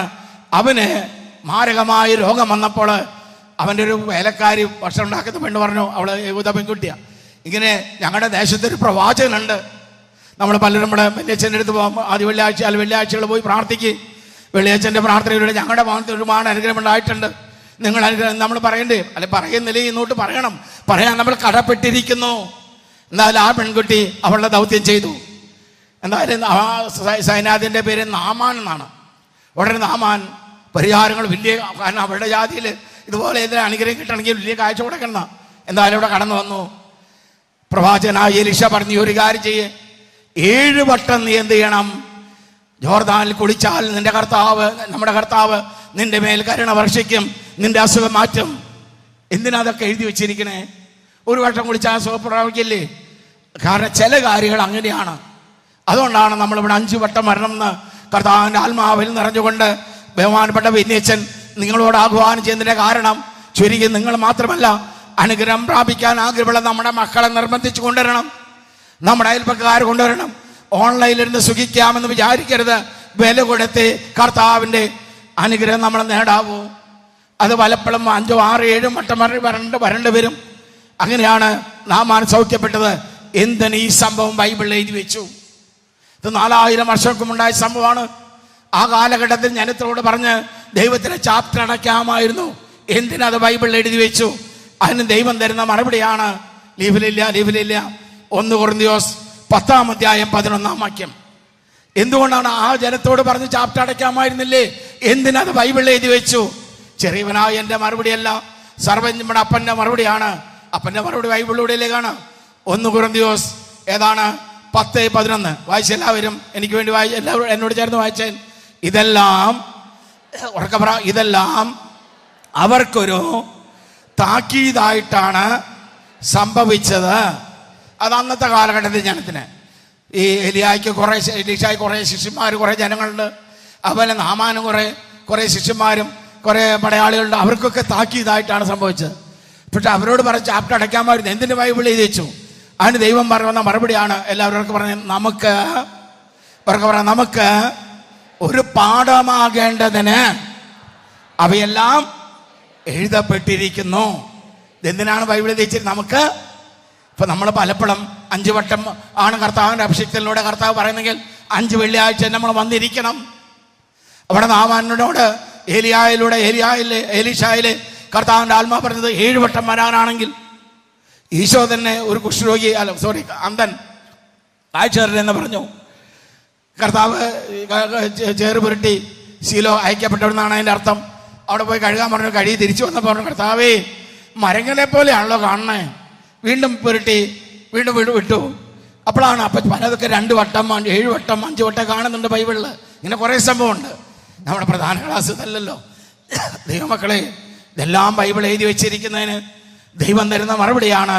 എല്ലാവരും പറയാം, നമുക്ക് ഒരു ഇറക്കില്ല എല്ലാവരും ഉറക്കെ പറയാം, നമുക്ക് ഒരു പാഠമാകേണ്ടതിനാണ് വില എഴുതപ്പെട്ടത്. അതുപോലെ നമ്മൾ വില കൊടുക്കണം. ബൈബിളിൽ സോളമൻ്റെ ജെറുസലേം ദേവാലയം പണിയാൻ വേണ്ടി ഒരു സ്ഥലം തേടി നമ്മുടെ ദാവീദ് രാജാവ് പോയി. അപ്പോൾ ഒരു വയൽ മനോഹരമായൊരു സ്ഥലം കണ്ടു. ഉടനെ ആ സ്ഥലത്തിന് ഉടമസ്ഥ പറഞ്ഞു, പ്രഭു, മഹാരാജാവാണല്ലോ ദാവീദ്, ഞാൻ ഈ സ്ഥലം ഫ്രീ ആയിട്ട് തരാം. അപ്പൊ എന്താ ദാവീദ് പറഞ്ഞത്? 2 ശമൂവേലിന്റെ പുസ്തകം, ലീവിലില്ല 2 ശമൂവേലിന്റെ പുസ്തകം 24-ാം വാക്യത്തില് 2 ശമൂവേൽ 24 ദാവീദിലൂടെ ദൈവം തന്റെ മക്കളായി നമുക്ക് പറഞ്ഞു തരുന്നത് ഇങ്ങനെയാണ്. എല്ലാവർക്കും ഇല്ല, വിലയ്ക്ക് മാത്രമേ ഞാനിത് സ്വീകരിക്കുകയുള്ളൂ. എനിക്ക് ഒരു ചെലവുമില്ലാത്ത കർത്താവിൻ്റെ ബലി ഞാൻ അർപ്പിക്കില്ല. എപ്പോഴും ഏത് ആത്മനിഷ്ഠാനം നമ്മൾ സ്വീകരിച്ചാലും നമ്മൾ വില കൊടുക്കണം ദൈവമക്കളെ എന്ന് ഞാനല്ല, ദൈവത്തിൻ്റെ വചനം ദൈവമക്കളായി നമ്മളെ പഠിപ്പിക്കുന്നു. വില കൊടുക്കണം. നമ്മൾ വീട്ടിൽ ഓൺലൈനിൽ ഇരുന്നാൽ പോരാ. തക്കതായ കാരണമുണ്ട്, ക്ഷീണങ്ങളാണ്, പ്രായാധിക്യമാണ്, ദൂരമാണെങ്കിലൊക്കെ അല്ലാത്തടുത്തവർ നിങ്ങൾ വില കൊടുക്കാൻ തയ്യാറാകണം. കർത്താവിൻ്റെ ആലയത്തിൽ നേരത്തെ ജപമാലയ്ക്ക് തന്നെ വന്ന് അതെല്ലാം പങ്കുകൊണ്ട് അനുഗ്രഹങ്ങൾ പ്രാപിച്ച് ഇവിടെയുള്ള ഓരോ അനുഷ്ഠാനങ്ങളുടെ പിന്നിലും നമ്മളറിയാത്ത ഒരുപാട് അനുഗ്രഹങ്ങളുടെ കൂമ്പാരമുണ്ടെന്ന് ബൈബിളിൽ എഴുതി വെച്ചിരിക്കുന്നു. അതുകൊണ്ടാണ് തിരുസഭ ഇങ്ങനെയുള്ള ആത്മീയാനുഷ്ഠാനങ്ങൾ തൻ്റെ സഭയിൽ, തൻ്റെ മണവാട്ടിയ തിരുസഭയിൽ അവിടുന്ന് പ്രാവർത്തികമാക്കുന്നത്. നമുക്ക് നിസ്സാരമായൊരു കാര്യമല്ലേ? അതിൻ്റെ പവർ എത്രയോ അത്യുന്നതമാണെന്നാണ് ബൈബിളിലൂടെ നമ്മുടെ ദൈവം പറയുന്നത്. ദൈവമക്കളെ, ക്ലാസ്സിലേക്ക് പോകാം. 127 രണ്ടാം വാക്യം ഉറക്കെ വായിച്ചു എല്ലാവരും. 127:2 ഉറക്കെ വായിച്ചോ.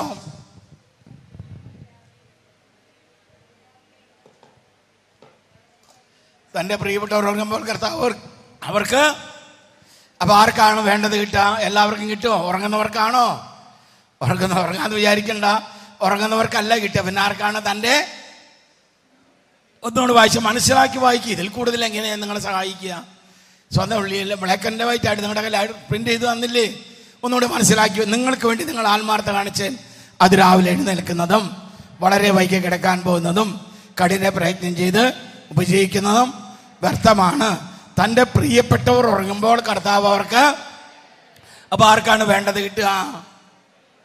ഉറങ്ങുന്നവർക്കല്ല കേട്ടോ. പിന്നെ ആർക്കാണ് വേണ്ടത്? ഭിന്നങ്ങളായ ആവശ്യമുണ്ട് നമുക്ക്.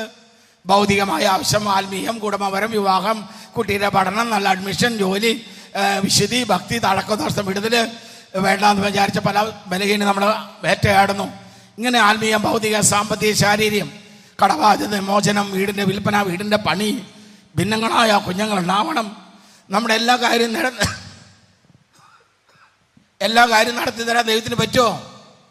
പറ്റില്ല. പറ്റും. ഒന്നുകൂടെ എല്ലാ കാര്യം നടത്തി തരാൻ ദൈവത്തിന് പറ്റുമോ? വാ തുറന്ന് പറഞ്ഞേ, എന്തീ സ്വരമില്ലാത്ത? ഞാൻ സ്വരം ഉറക്കെ പറഞ്ഞ എൻ്റെ സൗണ്ട് പോയി. നിങ്ങളുടെ ആണെങ്കിൽ ഒരു പ്രശ്നമില്ലല്ലോ. ഉറക്കെ പറയുക, എല്ലാം നടത്തി തരാൻ പറ്റുമോ? പറ്റും. എല്ലാവർക്കും നടത്തി തരുമോ? എല്ലാവർക്കും നടത്തി തരില്ല. പിന്നെ ആരൊക്കെ നടത്തി തരിക? തൻ്റെ, ഒന്നുറക്കെ പറഞ്ഞ തൻ്റെ. അപ്പം നമ്മൾ ഈ 5 വെള്ളിയിൽ ദൈവത്തിൻ്റെ ആരായി മാറിയാൽ മതി? ഉറക്കെ പറ. അപ്പം ക്രിസ്ത്യാനിയുടെ പാഠം 3 കഴിഞ്ഞു. എല്ലാവർക്കും വേണ്ടത് തരില്ല. തൻ്റെ പ്രിയപ്പെട്ട, ഇനി നമ്മൾ ചിന്തിക്കാൻ പോണ വിഷയം ഇതാണ്. എങ്ങനെയാണ് എനിക്കും നിനക്കും ദൈവത്തിൻ്റെ പ്രിയപ്പെട്ടതായി മാറാൻ സാധിക്കുക? ഒരു മിനിറ്റ് ഞാൻ ലോകത്തിൻ്റെ ഭാഷ പറയാം. നമുക്ക് ഒരാളുടെ പ്രിയപ്പെട്ടതായി മാറാൻ ആ വ്യക്തിയെ സ്നേഹിച്ചാൽ മതി. ആ വ്യക്തി എന്ത് ചെയ്താൽ മതി? ഞാൻ പറയുന്നത് ശരിക്കും കേൾക്കണ്ടോ? നിങ്ങൾക്ക് കേൾക്കണില്ല? അല്ല, എനിക്ക് സൗണ്ട് വളരെ പോലെ തോന്നുന്നുണ്ടേ, അതുകൊണ്ട് ചോദിച്ചാൽ. നമുക്ക് ഒരാളുടെ പ്രിയപ്പെട്ടതായി മാറാൻ ആ വ്യക്തി എന്ത് ചെയ്താൽ മതി? അപ്പോൾ ദൈവത്തിൻ്റെ പ്രിയപ്പെട്ടതായി മാറാൻ നമ്മുടെ ദൈവത്തെ എന്ത് ചെയ്താൽ മതി? അപ്പം അടുത്ത ചിന്ത വരികയാണ്. പാഠം 4. അടുത്ത ചിന്ത ഇതാണ്: ഞാൻ ദൈവത്തെ സ്നേഹിക്കുന്നുണ്ടോ? പറഞ്ഞെല്ലാവരും മറുപടി പറഞ്ഞു. നിങ്ങൾ എന്നെ മറുപടി പറഞ്ഞു. കർത്താവ് ഞാനങ്ങേ ശരി സ്നേഹിക്കുന്നവർ പറഞ്ഞാൽ മതി കേട്ടോ. ഒന്നുകൂടെ ഉറക്കെ പറഞ്ഞേൻ. കർത്താവ് ഞാനങ്ങേ. ഒന്നും കൂടെ ഉറക്കെ പറഞ്ഞോ. ഇടതുകരം ഹൃദയത്തിൽ വെച്ച് വെറുതെ ഉയർത്തി യേശുവിനെ നോക്കി, ഈശോയെ ഞാനങ്ങ് സ്നേഹിക്കുന്ന ഉറക്കെ പറഞ്ഞേൻ. ഒന്നും കൂടെ ഉറക്കെ പറഞ്ഞേൻ. ഒന്നും കൂടെ ഉറക്കെ പറഞ്ഞേൻ. ഈശോ കേട്ടോട്ടെ. ഒന്നുകൂടെ ഉറക്കെ പറഞ്ഞേൻ. സാത്താൻ കിടുകിട വരയ്ക്കുന്ന രൂപത്തിൽ പറഞ്ഞേൻ. Very good. ഇങ്ങനെ പറയണം. നന്നായിട്ട് കേട്ടോ. സ്വർഗത്തിൽ വലിയ റിജോയ്സ് എന്ന തരത്തിൽ പറഞ്ഞേൻ. ഒന്നും കൂടെ ഉറക്കെ. മാലാഖമാര് സന്തോഷിച്ച തരത്തിൽ പറഞ്ഞേൻ. യേശുവിന് സർവശക്തിയുടെ ഉറക്കെ പറഞ്ഞേൻ. കൈതാത്തിക്കോ. ക്ലാസ് ആരംഭിച്ചപ്പോൾ ഞാൻ ഒരു കാര്യം പറഞ്ഞു. ബൈബിളില്ലാത്തത് ഞാൻ പറയും. ഇതും ബൈബിളിലുള്ളതാ. ഇത് എൻ്റെ ചോദ്യം എന്നല്ല, ഈശോയുടെ ചോദ്യമാണ്. യോഹന്നാൻ ലീവിലുണ്ട്. യോഹന്നാൻ 14:15 ഉറക്കെ വായിച്ചല്ല. ഒരു ഭയം വായിച്ചേൻ. ഉറക്കെ പറയും, നിങ്ങൾ എന്നെ സ്നേഹിക്കുന്നുവെങ്കിൽ. അപ്പൊ ഒരാൾ കർത്താവിനെ സ്നേഹിക്കുന്നതിന്റെ ശരിക്കുള്ള അടയാളം എന്താ? അപ്പൊ നമ്മൾ ആരെങ്കിലും കൽപ്പന ലംഘിക്കുന്നുണ്ടെങ്കിൽ കൈയുയർത്തണ്ട. ആരും കൈയുയർത്തണ്ട. അപ്പൊ ഈ സ്നേഹിക്കുന്ന പറഞ്ഞ് നേരായിരിക്കും നുണയായിരിക്കോ? നമ്മൾ കൽപ്പന ലംഘിക്കുന്നുണ്ട്. സ്നേഹിക്കുന്നു പറയും. കർത്താവ് കണ്ടു, നമ്മളൊക്കെ കണ്ടു, ഞാൻ കൈയുയർത്തി അല്ലേ? കർത്താവ് കാണും ചെയ്യുന്നുണ്ട്. നമ്മൾ കൽപ്പന ലംഘിക്കുന്നുണ്ട്. അപ്പം സ്നേഹിക്കുന്നു എന്ന് പറഞ്ഞത് നേരായിരിക്കും നുണയായിരിക്കുമോ? ആരാ നുണ പറയുന്നതും ആരുടെ പിതാവ് ആരാണെന്ന് ബൈബിളിലുണ്ട് അല്ലേ? അപ്പം നമ്മുടെ പിതാവ് ആരായി? ഞാൻ പറയില്ല, നിങ്ങളെന്നെ പറഞ്ഞാൽ മതി. ദൈവങ്ങളെ, മൂന്നാമത്തെ കള്ളനാണയം ക്രിസ്ത്യാനി നമ്മുടെ ഹൃദയത്തിലുള്ള മൂന്നാമത്തെ കള്ളനാണയം ഇതാണ്. എല്ലാവർക്കും പറ, ഭാഗ്യപ്രകടനം കൊണ്ട് കർത്താവിനെ തൃപ്തിപ്പെടുത്താമെന്ന് ആരും ആമോഹിക്കരുത്. ഒരുപാട് ആളുകളുടെ ഹൃദയത്തിൽ സാത്താൻ നിക്ഷേപിച്ച ഓരോ കള്ളനാണയങ്ങളാണ്. ഒറ്റ ഉദാഹരണത്തിന് മറിയാമ്മച്ചെടുത്തി ഒറ്റക്കാലിൽ നിന്ന് കുർബാന കൈവരിച്ചിട്ടാണ് പങ്കുകൊള്ളണേ. കുർബാന കഴിഞ്ഞ് കുരിശിൻ്റെ വഴി മുട്ടുമഴഞ്ഞ് പിന്നെ പള്ളിയിച്ചിട്ട് ഉരുളും. ഇത് കാണാൻ നമുക്ക് തോന്നും മറിയാമ്മ ഉടലോടെ സ്വർഗത്തിൽ പോകുന്നു. അവിടെ പോകുന്ന മറിയാമ്മയ്ക്ക് ത്രേസ്യാമ്മയോട് ഒരു വെറുപ്പുണ്ട്. ആരോട് വെറുപ്പുണ്ട്? ഈ വെറുപ്പ് വെച്ചിട്ടാണ് അതികഠിനമായ അതിഭക്തി തീക്ഷ്ണമായ ഈ ആത്മീയാനുഷ്ഠാനം ചെയ്തത്. ഞാൻ നിങ്ങൾക്ക് മനസ്സിലാകാൻ വേണ്ടി ഒരു ഭാഷ ഉപയോഗിക്കുകയാണ്.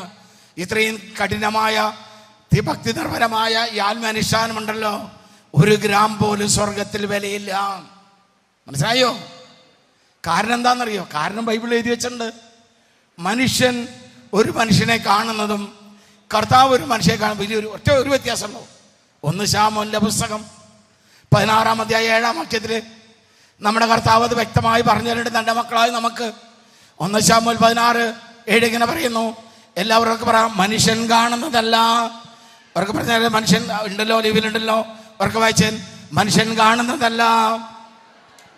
ഉറക്കെ വായിച്ച എന്നോട് ഉറക്കെ വായിച്ചാണ്ട് 1 ശമൂവേൽ 16:7 ഉറക്കെ വായിച്ചോ. മനുഷ്യൻ ഭാഗ്യരൂപത്തിൽ ശ്രദ്ധിക്കുന്നു, കർത്താവാകട്ടെ ഹൃദയഭാവത്തിലും. എന്തെല്ലാം നോക്കണേ? നമ്മൾ നോക്കുക, ഒറ്റക്കാലിൽ നിൽക്കണ്ടോ, തലകുത്തുന്നുണ്ടോ, കൈവിരിക്കണ്ടോ, പള്ളിച്ചൊരു, ഇതൊക്കെയാണ് നമ്മുടെ അളവുകോലുകൾ. ആത്മീയ വിശുദ്ധിയുടെ അളവുകോൽ. ദൈവമക്കളെ, ദൈവം നോക്കുന്ന അളവുകോൽ ഹൃദയമാണ്. ഈ കാരണം ഇത്രമാത്രം അതികഠിനമായ ആത്മനിഷ്ഠാനം ചെയ്യുന്ന ഈ മറിയാമ്മയുടെ ഹൃദയത്തിൽ ത്രേസ്യാമ്മയുടെ വെറുപ്പ്, ഈ ആത്മന് 1 മില്ലിഗ്രാം പോലും സ്വർഗത്തിൽ വിലയില്ലാതെ പോകുന്നു. 1 മില്ലിഗ്രാം പോലും സ്വർഗത്തിൽ. കാരണം മനുഷ്യൻ ഭാഗ്യരൂപത്തിൽ ശ്രദ്ധിക്കുന്നു, കർത്താവാകട്ടെ. നമ്മുടെ ഹൃദയം എത്രമാത്രം നിർമ്മലമാണോ അതനുസരിച്ചിട്ടാണ് നമ്മൾ അനുഗ്രഹം തരികയെന്ന്, ദൈവം അനുഗ്രഹം തരികയെന്ന് ബൈബിൾ എഴുതി വെച്ചിട്ടുണ്ടല്ലോ.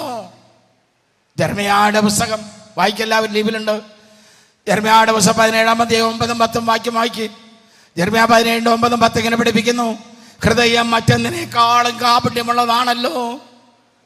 ശോചനമോ ദുഷിച്ച ആർക്കാണ് മനസ്സിലാക്കാൻ സാധിക്കുക? നിങ്ങളുടെ ആരുടെയെങ്കിലും ഉള്ളിരിപ്പ് എന്താണെന്ന് എനിക്കറിയാൻ പറ്റുമോ? എൻ്റെ ഉള്ളിരിപ്പ് എന്താണെന്ന് നിങ്ങൾക്ക് അറിയാൻ പറ്റുമോ? ഇത് രണ്ടറിയുന്ന ഒരാളുണ്ട്, ഇതാ കിടക്കണു നമുക്ക് വേണ്ടി. 3 ആണിൽ പഠിച്ച കർത്താവ്. അവിടെ കർത്താവ് താഴേക്ക് പറയാണ്, കർത്താവായി ഞാൻ ഹൃദയത്തെ പരിശോധിക്കുകയും മനസ്സിനെ പരീക്ഷിക്കുകയും ചെയ്യുന്നു. ഓരോ മനുഷ്യനും അവൻ്റെ ജീവിതരീതിക്കും പ്രവർത്തിക്കും അനുസരിച്ച് തക്ക പ്രതിഫലം ഞാൻ നൽകും. മനസ്സിലായോ? ഹൃദയം നിർമ്മലമാക്കണം ദൈവമക്കളെ, ഹൃദയം നിർമ്മലമാക്കണം. കാരണം നമുക്ക് മുകളിലേക്ക് പോകാം. തൻ്റെ പ്രിയപ്പെട്ടവരോടൊപ്പമാണ് കർത്താവ് വേണ്ടത് നൽകുക.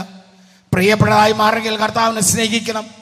സ്നേഹിക്കുക എന്ന് പറഞ്ഞതിൻ്റെ അർത്ഥമാണ് കൽപ്പനകൾ പാലിക്കുക. ഇനി നമ്മൾ പഠിക്കാൻ പോണത്, നമ്മൾ എന്നും അനുഗ്രഹമായി മാറാൻ, നമ്മുടെ മക്കളുടെ വിവാഹ തടസ്സമാകട്ടെ, അല്ലെങ്കിൽ ജോലി തടസ്സമാകട്ടെ, മക്കൾക്ക് നല്ല അശ്വരമായ ഭാവി, പഠനത്തിൻ്റെ നല്ല നല്ല അഡ്മിഷൻ, നല്ല ഉയർന്ന പഠനങ്ങൾ, ജോലി, ജീവിതാന്തസ്, വിശുദ്ധി, ഭക്തി, എല്ലാ ഭൗതികം ആത്മീയമായ എല്ലാ നന്മകൾ, അതിനുള്ള ഒരു ഒരുക്ക ദിവസമാണല്ലോ മക്കളെ. പഠനത്തിന് ഒരുക്കുന്ന ദിവസമാണല്ലോ ഇന്നത്തെ ദിവസം. നമ്മുടെ ആലയത്തിൻ്റെ ദൈവമക്കൾ, ഇവിടെയൊക്കെ കർത്താവിൻ്റെ അനുഗ്രഹം സമൃദ്ധമായി ഉണ്ടാകാൻ നമ്മൾ എന്ത് ചെയ്യണം? വളരെ ലളിതമായ 3 കാര്യം ചെയ്താൽ മതി എന്നാണ് ബൈബിളിലൂടെ നമ്മുടെ കർത്താവ് പറയുന്നത്. വളരെ നിസ്സാരമായൊരു 3 കാര്യം. അതിനു മുമ്പ് 1 മിനിറ്റ് ഞാൻ എന്നെക്കുറിച്ചൊന്ന് പറഞ്ഞുതരാം. ഒറ്റ മിനിറ്റ് കൊണ്ട് 1 മിനിറ്റ് അത്ര സാക്ഷി എനിക്കുള്ളൂ. 6 വയസ്സിൽ എൻ്റെ അമ്മ മരിച്ചു. എൻ്റെ അപ്പനാണെങ്കിൽ കുറച്ച് മദ്യപാനത്തിൻ്റെ കുറച്ചെല്ലാം വളരെ കൂടുതൽ, പലപ്പോഴും കുഴിച്ചു വഴിയിലേക്ക് എടുക്കും. അപ്പോൾ ഇതാണ് എൻ്റെ കൗമാരപ്രായം. വളരെ ചെറുപ്പത്തിൽ കൂലിപ്പണിക്ക് പോകാൻ തുടങ്ങിയതാണ്. കന്നുപൂട്ടലാണ്. അപ്പോൾ ഉച്ചവരെ കന്നുപൂട്ടാൻ പോവും, ഉച്ചരിഞ്ഞ് പഠിക്കാൻ പോവും. അങ്ങനെയൊക്കെയാണ് ഡിപ്ലോമയ്ക്ക് എടുത്തത്, ഒരു ഡൂക്കിൽ ഡിപ്ലോമ. അത് കഴിഞ്ഞ ദൈവമക്കളെ, അപ്പോൾ ആരാളും ശ്രദ്ധിക്കപ്പെടാത്തൊരു ചെറിയൊരു സാധാരണ കൗമാരക്കാരായി അത്രേ ഉള്ളൂ. എടുത്ത് പറയത്തക്ക ഒരു പ്രത്യേകത ഇല്ലാത്ത വളരെ ചെറിയവനായൊരു മനുഷ്യൻ. അതിന് ഡിപ്ലോമ കഴിഞ്ഞ് അന്ന് 67 വയസ്സായിട്ടോ, ഒരു 19 വയസ്സിന് മേലുള്ളവർക്ക് ഞാൻ പറയുന്നത് വ്യക്തമായി മനസ്സിലാവും. അന്നൊക്കെ ഏതെങ്കിലും ചെറിയൊരു ഡിപ്ലോമയ്ക്ക് എടുത്താൽ ജോലി തേടി ബോംബെക്കാണ് പോവുക. ഞാനും ബോംബെക്കാണ് പോയത്. പുലർച്ചെ 4 മണിക്ക് കല്യാണിലെത്തി. ഉച്ചയ്ക്ക് ഒരു ഇൻ്റർവ്യൂ ഉണ്ടായിരുന്നു. ചെന്ന് അന്ന് ജോലി കിട്ടി, പിറ്റേ ദിവസമല്ല. അവിടെ നിന്ന് കുറച്ച് കഴിയുമ്പോൾ 80 ദുബായിൽ, നമ്മുടെ ഗൾഫ് രാജ്യങ്ങളിലൊക്കെ ഒരുപാട് ഓപ്പണിങ് വന്നു തുടങ്ങി. വലിയൊരു ബ്രിട്ടീഷ് കമ്പനി തന്നെ അവിടെ നിന്ന് അങ്ങോട്ട് കൊണ്ടുപോയി. അവിടെ നിന്ന് ഒരു അമേരിക്കൻ ഓയിൽ കമ്പനി തന്നെ. ദൈവമക്കളെ, 1983 ഞാൻ കർത്താവിലേക്ക് അടുക്കുന്നത്. അന്ന് എന്നെ സ്പർശിച്ചൊരു വചനമാണ് ഇനി നിങ്ങളെ പഠിപ്പിക്കാൻ പോകുന്നത്. ഞാൻ പറഞ്ഞ എൻ്റെ വ്യക്തിപരമായ സാക്ഷ്യത്തിനൊന്നും വലിയ പ്രാധാന്യമില്ല. ഇനി നമ്മൾ പ്രാധാന്യമുള്ളതാണ് നമ്മൾ കേൾക്കാൻ പോണത്. അതായത് ഒരു വ്യക്തി എന്നും അനുഗ്രഹമായി മാറാൻ വളരെ വളരെ നിസ്സാരമായ 3 കാര്യം ചെയ്താൽ മതി. ഇതാണ് നമ്മുടെ സ്വർഗീയ പിതാവ് ബൈബിളിലൂടെ തൻ്റെ മക്കൾക്ക് പറഞ്ഞുതരാം. അതാണ് ഇനി നമ്മൾ മനസ്സിലാക്കാൻ പോണത്. ഇതിനാണ് പ്രധാനം. മറ്റെൻ്റെ സാക്ഷിക്ക് മാറ്റി കളഞ്ഞത് വലിയ കാര്യമൊന്നുമില്ല. അതേപോലെ നമ്മുടെ കർത്താവില്ലേ അത്യുന്നതൻ, നമ്മളൊക്കെ ഒന്ന് എടുത്ത് പറയത്തൊക്കെ ഒന്നുമില്ലാത്തവർ. അപ്പോൾ നമുക്ക് അതാണ് 2 ദിനവൃത്താന്തം 7-ാം അധ്യായം 14-ാം വാക്യം. ഉറക്കെ വായിച്ച എല്ലാവരും ഉറക്കെ വായിക്കും. ഭയമാക്കി നിർത്തേണ്ട സമയമായി. എല്ലാവരും ഒരുമിച്ച് വായിച്ചാൽ ലീവിലുണ്ട്. എൻ്റെ നാമം പേർന്ന എൻ്റെ ജനം എന്നെ അന്വേഷിക്കുകയും തങ്ങളെ തന്നെ എളിമപ്പെടുത്തി പ്രാർത്ഥിക്കുകയും തങ്ങളുടെ ദുർമാർഗങ്ങളിൽ നിന്ന് പിന്തിരിയും ചെയ്താൽ ഞാൻ സ്വർഗത്തിൽ നിന്ന് അവരുടെ പ്രാർത്ഥന കേട്ട് അവരുടെ പാപങ്ങൾ ക്ഷമിക്കുകയും അവരുടെ ദേശം സമ്പുഷ്ടമാക്കുകയും ഇവിടെ നിന്ന് ഉയരുന്ന പ്രാർത്ഥനകളുടെ നേരെ എൻ്റെ കണ്ണും കാതും ജാഗരൂകമായിരിക്കും. നമ്മൾ ഈ വായിച്ച മെസ്സേജിൽ ഇനി എൻ്റെ മുഖത്തൊക്കെ എല്ലാവരും നമുക്ക് 10 മിനിറ്റുള്ളൂ. ഈ 10 മിനിറ്റ് കൊണ്ട് ഈ ഒറ്റ വാക്യത്തെ എക്സ്പ്ലെയിൻ ചെയ്യാൻ നേരമുള്ളൂ. ലീവലിട്ട് നിങ്ങളുടെ സ്വന്തം വീട്ടിൽ കൊണ്ടുപോകാം. വളരെ പൗത്രമായി സൂക്ഷിക്കണം കേട്ടോ. നമ്മുടെ തിരുവോസി എത്രമാത്രം പൗത്രമാണോ അത്രമാത്രം പവിത്രമാണ് ദൈവവചനം. അത്രമാത്രം പവിത്രമാണെന്ത് ദൈവം എന്നാണ് യേശു ക്രിസ്തു തന്നെയാണ്. അതുകൊണ്ട് ആ ബഹുമാനത്തോടെ നിങ്ങൾ വീട്ടിൽ കുട്ടികൾക്കൊന്നും കളിക്കായിട്ട് കൊടുക്കരുത്. നിങ്ങൾക്ക് വളരെ ലളിതമായി ക്ലാസ്സിൻ്റെ ഒപ്പം പോകാൻ വേണ്ടിയിട്ടാണ് നിങ്ങൾക്ക് കഷ്ടപ്പെടുത്തി തന്നത്. പക്ഷെ അത് ഒരിക്കലും ലാഘവബുദ്ധിയോടെ എടുത്ത് നിങ്ങൾ ശാപഗ്രസ്തരായി മാറരുത് കേട്ടോ. അപ്പോൾ വളരെ ഭയഭക്തിയോടെ കൈകാര്യം ചെയ്യണം. ബാക്കിയൊക്കെ ഇതിൽ വായിച്ച് നിങ്ങൾക്ക് മനസ്സിലാക്കാം. വളരെ ലളിതമായിട്ടാണ് നമ്മുടെ അപ്പൻ ബൈബിളിലൂടെ പറയുന്നത്. നിങ്ങൾക്ക് മനസ്സിലാക്കാവുന്ന കാര്യത്തിൽ ഞാൻ ഒരു 10 മിനിറ്റ് കൊണ്ട് പറ്റാവുന്ന അത്ര കുറച്ച് പറഞ്ഞുതരാം. 11:30 കുർബാനയാണല്ലോ. അപ്പോൾ ദൈവമക്കളെ, നമ്മൾ എൻ്റെ മുഖത്തൊക്കെ നമ്മൾ വായിച്ച വാക്യത്തിൽ എന്നും അനുഗ്രഹമായി മാറാൻ ഏറ്റവും ലളിതമായ കാര്യങ്ങളാണ് നമ്മുടെ അപ്പൻ പറഞ്ഞു തരണേ. ഇനി നമ്മുടെ ഈ വാക്യത്തിൽ 6 മെസ്സേജ് ഉണ്ട്. എത്ര മെസ്സേജ് ഉണ്ട്? ഏതാണ് 6? അതിൽ 3 മനുഷ്യൻ ചെയ്യേണ്ടതാണ്. ആര് ചെയ്യേണ്ടതാണ്? അടുത്ത 3 ദൈവം ചെയ്യുന്നതാണ്. അടുത്ത 3 ആര് ചെയ്യേണ്ടതാണ്? നാം ചെയ്യേണ്ട 3 കാര്യം. നാം ചെയ്യേണ്ടത് മനുഷ്യൻ്റെ കാര്യം എന്താണ്? Be supposed to do. നാം ചെയ്യേണ്ടത്. ദൈവത്തിൻ്റെതോ? ദൈവം ചെയ്യുന്നത്. പറഞ്ഞെല്ലാവരും, രണ്ടിനും വ്യത്യാസമുണ്ട്. നാം ചെയ്യേണ്ടത്, ദൈവം ചെയ്യുന്നത്. നാം ചെയ്യേണ്ടത് ചെയ്ത് കഴിയുമ്പോൾ ദൈവം ചെയ്യുന്നു കേട്ടോ. അത് എപ്പോഴും തലച്ചോറിലുണ്ടാവണം. എന്നിട്ട് വേണം ഈ 10 മിനിറ്റ് ചിലവഴിക്കാൻ. അതിൽ നാം ചെയ്യേണ്ട 3 കാര്യം ഇതാണ്. എല്ലാവർക്കും പറയാം. നമുക്ക് പേരിലും എന്നെ പഠിക്കാം. എല്ലാവരും എൻ്റെ മതം വയ്ക്കുക. എൻ്റെ നാമം പേർന്ന എൻ്റെ ജനം എന്നെ അന്വേഷിക്കുകയും തങ്ങളെ തന്നെ എളിമപ്പെടുത്തി പ്രാർത്ഥിക്കുകയും തങ്ങളുടെ ദുർമാർഗങ്ങളിൽ നിന്ന് പിന്തിരിയും ചെയ്താൽ. ഇത് 3 ആര് ചെയ്യണം? ഞാൻ ഏകവചനം പറഞ്ഞാൽ മതി. ആര് ചെയ്യണം? ഉറക്കെ പറ. ആര് ചെയ്യണം? ഇത് 3 നമ്മൾ ചെയ്താൽ ഇനി ദൈവം ചെയ്യുന്നത്. ചെയ്ത വ്യക്തിയുടെ ജീവിതത്തിൽ അല്ലെങ്കിൽ ഇല്ല. ഞാൻ എന്ന് പറഞ്ഞ ദൈവം സ്വർഗത്തിൽ, അവർക്ക് പറ, സ്വർഗത്തിൽ നിന്ന് അവരുടെ പ്രാർത്ഥന കേട്ട് അവരുടെ പാപങ്ങൾ ക്ഷമിക്കുകയും അവരുടെ ദേശം സമ്പുഷ്ടമാക്കുകയും എല്ലാ നന്മകളാൽ നിറയ്ക്കുക. അതാണ് സമ്പുഷ്ടം. മക്കളുടെ കല്യാണം, പ്രായമുള്ള കല്യാണം. എനിക്ക് 3 മക്കളാണ്. 3ൻ്റെയും പെൺകുട്ടികളിലേക്ക് 24 വയസ്സിന് മുമ്പ് കഴിഞ്ഞു. ഓരോലോചന വന്നുള്ളൂ. ആൺകുട്ടി 27. മക്കൾക്കെല്ലാം ഇന്ത്യയിൽ കിട്ടാവുന്ന ഏറ്റവും നല്ല കോളേജിലാണ് അഡ്മിഷൻ കിട്ടിയത്. എല്ലാത്തിനും ക്യാമ്പ് പഠിപ്പ് കഴിഞ്ഞ ഉടനെ ജോലി. എൻ്റെ ദൈവം നിങ്ങളുടെ ദൈവം. അല്ലാണ്ട് എന്നോട് കുറേ സ്നേഹം കൂടുതൽ, നിങ്ങളോട് കുറവൊന്നുമില്ല. ഇങ്ങനെ നോക്കുമ്പോഴേ വ്യത്യാസമുള്ളൂ. ഇങ്ങനെ നോക്കുമ്പോൾ നമ്മളെല്ലാം ദൈവത്തിന് മുമ്പിൽ തുല്യരാണ്. ദൈവമക്കളെ, എന്നും നമ്മുടെ ജീവിതത്തിൽ അനുഗ്രഹമായി മാറാൻ ആവശ്യമായ കാര്യങ്ങളാണ് പഠിക്കണേ. അവിടെ പറയാ, ഞാൻ എന്ന് പറഞ്ഞ ദൈവം സ്വർഗത്തിൽ നിന്ന് അവരുടെ പ്രാർത്ഥന കേട്ട് അവരുടെ പാപങ്ങൾ ക്ഷമിക്കുകയും അവരുടെ ദേശം സമ്പുഷ്ടമാക്കുകയും ഇവിടെ നിന്ന് ഉയരുന്ന പ്രാർത്ഥനകളുടെ നേരെ എൻ്റെ കണ്ണും കാതും ജാഗരൂകമായിരിക്കുകയും ചെയ്യും. വല്ലതും മനസ്സിലായി നിങ്ങൾക്ക്? നമ്മുടെ കുടുംബ പ്രാർത്ഥന നേരത്തെ അല്ലെങ്കിൽ ഇവിടെ പ്രാർത്ഥന നേരത്തൊക്കെ കർത്താവിനെ കാതു ഓർത്തിരിക്കുക. എന്താ എൻ്റെ മക്കൾ ചോദിക്കണേ? ഇവളുടെ മോൻ്റെ കല്യാണക്കാരിയാണോ? മോളുടെ വിവാഹ തടസ്സമാണോ? കുഞ്ഞുങ്ങൾ എൻ്റെ കൊച്ചിനെ സ്കൂളിൽ ചേർക്കേണ്ട കാര്യമാണോ? വീടിൻ്റെ പണിയുടെ കാര്യമാണോ? നമ്മുടെ ഓരോ പ്രാർത്ഥനകളിലെ കർത്താവ് മോർ വിജിലൻ, അതീവ തൽപരനായിരിക്കുന്ന ആ ദൈവം. യെശയ്യാ 55:11 വായിച്ചല്ലേ നിങ്ങൾ? പ്രാർത്ഥിച്ച് തീരുമ്പോൾ ഞാൻ അവർക്ക് ഉത്തരം നൽകും, ചോദിക്കുമ്പോൾ ഞാൻ അവർക്ക് മറുപടി നൽകും. കേൾക്കാൻ നല്ല രസമല്ലേ? കേട്ട് രസിക്കാന്നല്ലാണ്ട് കിട്ടുന്നൊന്നും ഞാൻ മോഹിക്കണ്ട കേട്ടോ. കിട്ടണമെങ്കിൽ നാം ചെയ്യേണ്ടത് ചെയ്തിരിക്കണം. നാം ചെയ്യേണ്ടത് ഇത് ദൈവത്തിൻ്റെ പോർഷൻ. കേൾക്കാൻ നല്ല രസമാണ്, കേട്ട് രസിക്കാതെ കിട്ടുന്നില്ല. കിട്ടണമെങ്കിൽ നമ്മുടെ പോർഷൻ മാത്രം ഇനി പറയാം. നമ്മുടെ പോർഷനിൽ 3 കാര്യമാണ്. അത് ഡീറ്റെയിൽ ആയിട്ട് പഠിക്കാം, അപ്പോഴേക്കും നേരം തരും. അതിലൊന്നാമത്തെ വാക്കാണ് എൻ്റെ നാമം പേർന്ന എൻ്റെ ജനം. പറഞ്ഞെല്ലാവരും അതാരെയാണ് ദൈവം ഉദ്ദേശിക്കുന്നത്? പഴയ നിയമത്തിൽ അത് ഹെബ്രായർ ദൈവജനം എന്നാണ്. പുതിയ നിയമത്തിൽ ഞാനും നിങ്ങളുമാണ്. ഞാനും നിങ്ങളും അറിഞ്ഞോ അറിയാതെയോ ദൈവത്തിൻ്റെ നാമം ചുമക്കുന്നവരാണ്. ഒരാൾ നമ്മളെ നോക്കി അയാൾ ക്രിസ്ത്യാനിയാണ്, അല്ലെ ആപ്ലിക്കേഷൻ റിലീജിയൻ ക്രിസ്ത്യൻ, അല്ലെ ആ ടീച്ചർ ക്രിസ്ത്യൻ. ഒരാൾ നമ്മളെക്കുറിച്ച് പറയുമ്പോൾ നമ്മൾ അറിഞ്ഞോ അറിയാതെയോ നമ്മുടെ ശിരസിൽ ഒരു ലേബിളുണ്ട്. ഏതാ ലേബിള്? ക്രിസ്ത്യാനി. അതാരുടെ പേരാണ്? ക്രിസ്തുവിൻ്റെ പേരല്ലേ? അതാണ് എൻ്റെ നാമം പേർന്ന എൻ്റെ ജനം എന്ന് അനുഗ്രഹമായി മാറാൻ ആവശ്യം 3 കാര്യം. ഒന്നാമത്തെ കാര്യമാണ് എന്നെ അന്വേഷിക്കണം. പറഞ്ഞെല്ലാവരും എന്നെ എന്ന് പറഞ്ഞാൽ ആരെയാണ്? ദൈവത്തെ. പറഞ്ഞെല്ലാവരും ആരന്വേഷിക്കണം? നിങ്ങൾ ആരെങ്കിലും ദൈവത്തെ അന്വേഷിക്കാറുണ്ടോ? എന്താ തെളിവ്? തേടി ദർശനക്കാരൻ്റെ അടുത്തേക്കൊന്നും പോണ്ട. നിങ്ങളിവിടെ കടന്നു വന്നു എന്ന് തന്നെ ഉത്തമമായ തെളിവാണ്. ദൈവത്തെ അന്വേഷിക്കുന്നവരാണ്. ഞാൻ വന്നതും ദൈവത്തെ നിങ്ങൾ ആരെയും പ്രതിയല്ല, നിങ്ങൾ വന്നത് തന്നെ. അപ്പം നമ്മൾ ഈ കർത്താവിൻ്റെ ആലയത്തിലായിരിക്കുന്നു എന്നത് ഉത്തമമായ തെളിവാണ്. ഞാൻ നിങ്ങൾ ദൈവത്തെ തേടുന്നവരാണ്. എന്നാൽ ദൈവാനുഗ്രഹം പ്രാപിക്കാൻ ഈ തേടൽ പോരാ. നമ്മുടെ ബൈബിളിൽ 613 കൽപ്പന ഉണ്ട്. കൽപ്പനയുടെ ലംഘനമാണല്ലോ പാപം. 613 ഡിഫറൻറ്റ് പാപം. ഒരു പാപം 10 പ്രാവശ്യം കേട്ടോ. എങ്കിലും ഒരു കൽപ്പനയുടെ കാര്യത്തിലെ നമ്മുടെ കർത്താവ് കടുംപിടുത്തക്കാരനായിട്ടുള്ളൂ. ബാക്കി ബൈബിൾ ഉടനീളം നമ്മുടെ അപ്പൻ്റെ സ്വഭാവം കരുണാമയൻ ക്ഷമാശീലൻ. ബൈബിൾ ഉടനീളം നമ്മുടെ അപ്പൻ്റെ സ്വഭാവം അതാണ്. ദൈവമക്കളെ, എന്നാൽ ഒരു കാര്യത്തിൽ കടുംപിടുത്തക്കാരനുണ്ട്.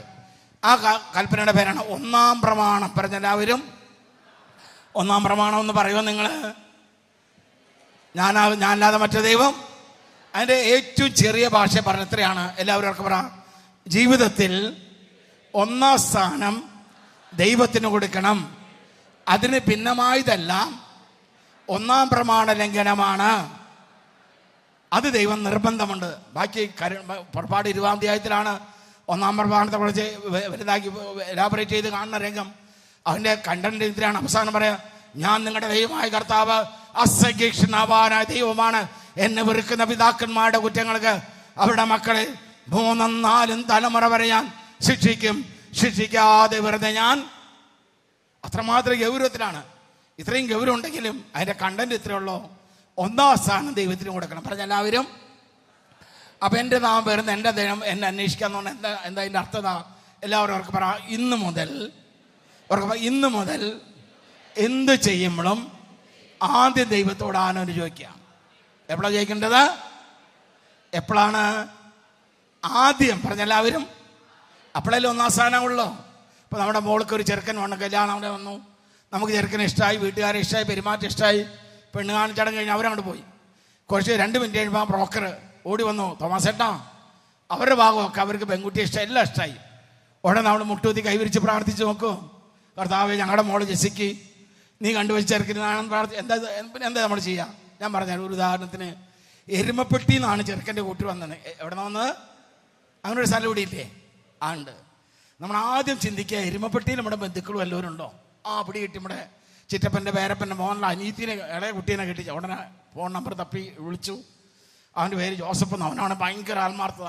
എന്തോ തോമസേട്ടാ, ഇങ്ങനെ നിങ്ങളുടെ അവിടുന്ന് ഒരു ആലോചന വന്ന് ഞങ്ങളുടെ മോൾക്ക്. എന്താ വീട്ടുപേര്? കീഴേക്കണ്ടത്തിൽ കൊച്ചൗസേപ്പിൻ്റെ മോൻ ജെയ്സൺ. ഇവരാണെങ്കിൽ ജോസഫിന് ഭയങ്കര ആത്മാണ്. തോമസേട്ടാ, ഒരു കാര്യം 2 ദിവസം കഴിഞ്ഞ് വിളിക്കും. എൻ്റെ വീട്ടിൽ നിന്ന് 2 കിലോമീറ്റർ അപ്പുറത്താണ്. എനിക്കറിയാവരെ, എന്നാലും ഞാൻ നന്നായിട്ടോ. അവിടെ 2 ദിവസം കഴിയുമ്പോൾ ഗ്രീൻ സീലിൽ കിട്ടി. നല്ല ചെറുക്കൻ, നല്ല കുടുംബം, നല്ല തറവാട്. കല്യാണം കഴിച്ചു. 6 മാസം കഴിഞ്ഞ് കല്യാണം കലങ്ങി. നമ്മൾ എവിടേക്ക് ഓടും? ആദ്യമാണ് തേടിയത്. ഇതാണ് നമ്മുടെ നമ്മൾ പരാജയപ്പെടാൻ ആഗ്രഹിക്കുന്ന ദൈവത്തെ അല്ല നമ്മൾ ആരാധിക്കണേ.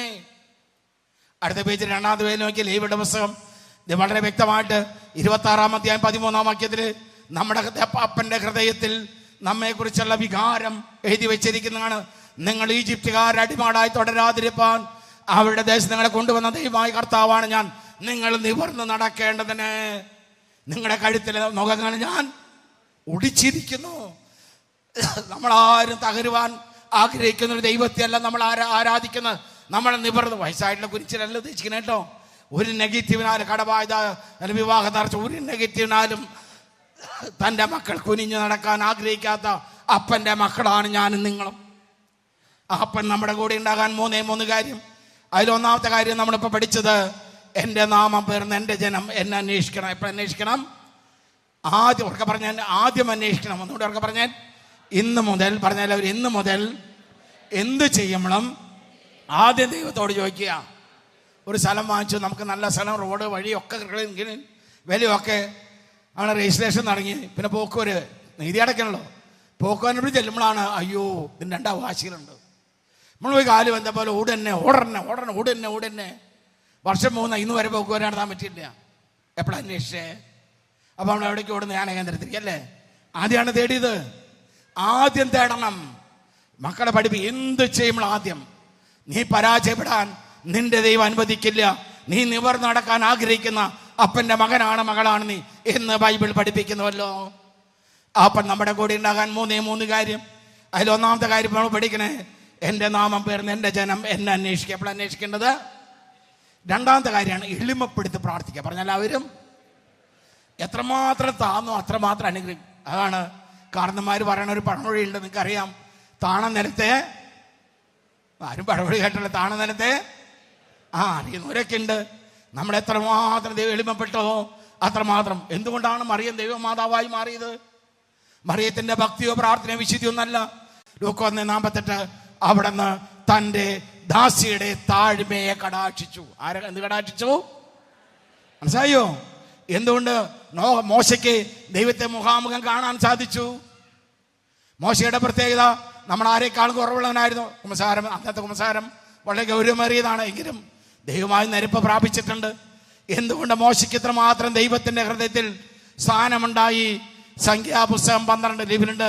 12:3 വാക്യം ഇങ്ങനെയാണ് പറയാ, മോശ ഭൂമുഖത്തുള്ള എല്ലാ മനുഷ്യരിലും വെച്ച് സൗമ്യനായിരുന്നു. വേറെ ആരെ കുറിച്ച് ബൈബിൾ അത് എഴുതപ്പെട്ടിട്ടില്ല. അതാണ് നമ്മുടെ ഗുരുവിന്റെ മാതൃക. ദൈവമക്കളെ, അവൻ ദൈവമാണ്. ഫിലിപ്പിയർ 2:6 അവൻ ദൈവമാണെന്നുള്ള സമാനത നിലനിർത്തേണ്ടത് കാര്യമായി പരിഗണിക്കാതെ തന്നെ ശൂന്യനാക്കി. അപ്പൊ പിതാവായി ദൈവം ചെയ്തു. ആകയാൽ ദൈവം അവനെ അത്യധികം ഉയർത്തി എല്ലാ നാമങ്ങൾക്കും മേലായ നാമമാക്കി മാറ്റി. നീ ദൈവത്തിന് മുമ്പിൽ എത്രമാത്രം എളിമപ്പെട്ട അത്രമാത്രം നീ അനുഗ്രഹം പ്രാപിച്ചുകൊണ്ടിരിക്കും. മൂന്നാമത്താണ് പാപമാർഗം ഉപേക്ഷിക്കുക. പാപാവസ്ഥയിൽ ആർക്ക് അനുഗ്രഹം പ്രാപിക്കാൻ സാധ്യമല്ല. അടിക്കടി സംസാരിക്കുക, പാപം ചെയ്യാതിരിക്കാൻ 100% ശ്രമിക്കുക. കാരണം നമ്മളെ ഒരുപാട് അനുഗ്രഹിക്കാൻ ആഗ്രഹമുള്ള ഒരു അപ്പൻ്റെ മകനാണ്, മകളാണ്. വായിച്ചിട്ടില്ലേ നിങ്ങൾ? 1000 വട്ടം നിങ്ങൾ കേട്ടിട്ടില്ലേ, വായിച്ചിട്ടില്ലേ? ഏഷ്യ 59 ഏഷ്യ 49:15 വാക്യം സുപരിചിതമായ വചനാണ്. ഏഷ്യ 49:15 ഇവരുണ്ട്. അവിടെ ഇങ്ങനെയാണ് പറയാ, മുല കുടിക്കുന്ന കുഞ്ഞിനെ അമ്മയ്ക്ക് മറക്കാനാകുമോ? പെറ്റമ്മ പുത്രനോട് കരുണ അവൾ മറന്നാൽ ഞാൻ നിങ്ങളെ മറക്കുകയല്ല. ഇതാ എൻ്റെ ഉള്ളം കയ്യിൽ ഞാൻ നിങ്ങളെ അനേകവട്ടം കേട്ട് താഴ്മിച്ച വചനമല്ലത്. എന്തുകൊണ്ട് ഇത് ഈ അമ്മയേക്കാൾ കോടാനുകോടി ഇരട്ടിയുള്ള സ്നേഹമുള്ള പിതാവിൻ്റെ ഈ സ്നേഹം, ഈ അനുഗ്രഹം, പരിപാലന എന്തുകൊണ്ട് എനിക്ക് അനുഭവിക്കാൻ പറ്റുന്നില്ല? അടുത്ത 16-ാം വാക്യത്തിൽ അത് നിങ്ങൾ വായിച്ചിട്ടുണ്ടാവില്ല. 16-ാം വാക്യം പറയാനാ 15 പറഞ്ഞത്. 15 നിങ്ങൾ 1000 വട്ടം വായിച്ചിട്ടുണ്ടാവും. 16-ാം വാക്യത്തിൽ അതിൻ്റെ കാരണം എഴുതി വെച്ചിട്ടുണ്ട്. അത് പറയാനാ 15 പറഞ്ഞത്. 16-ാം വാക്യം ഞാൻ നിങ്ങൾക്ക് വേണ്ടി വായിക്കാം.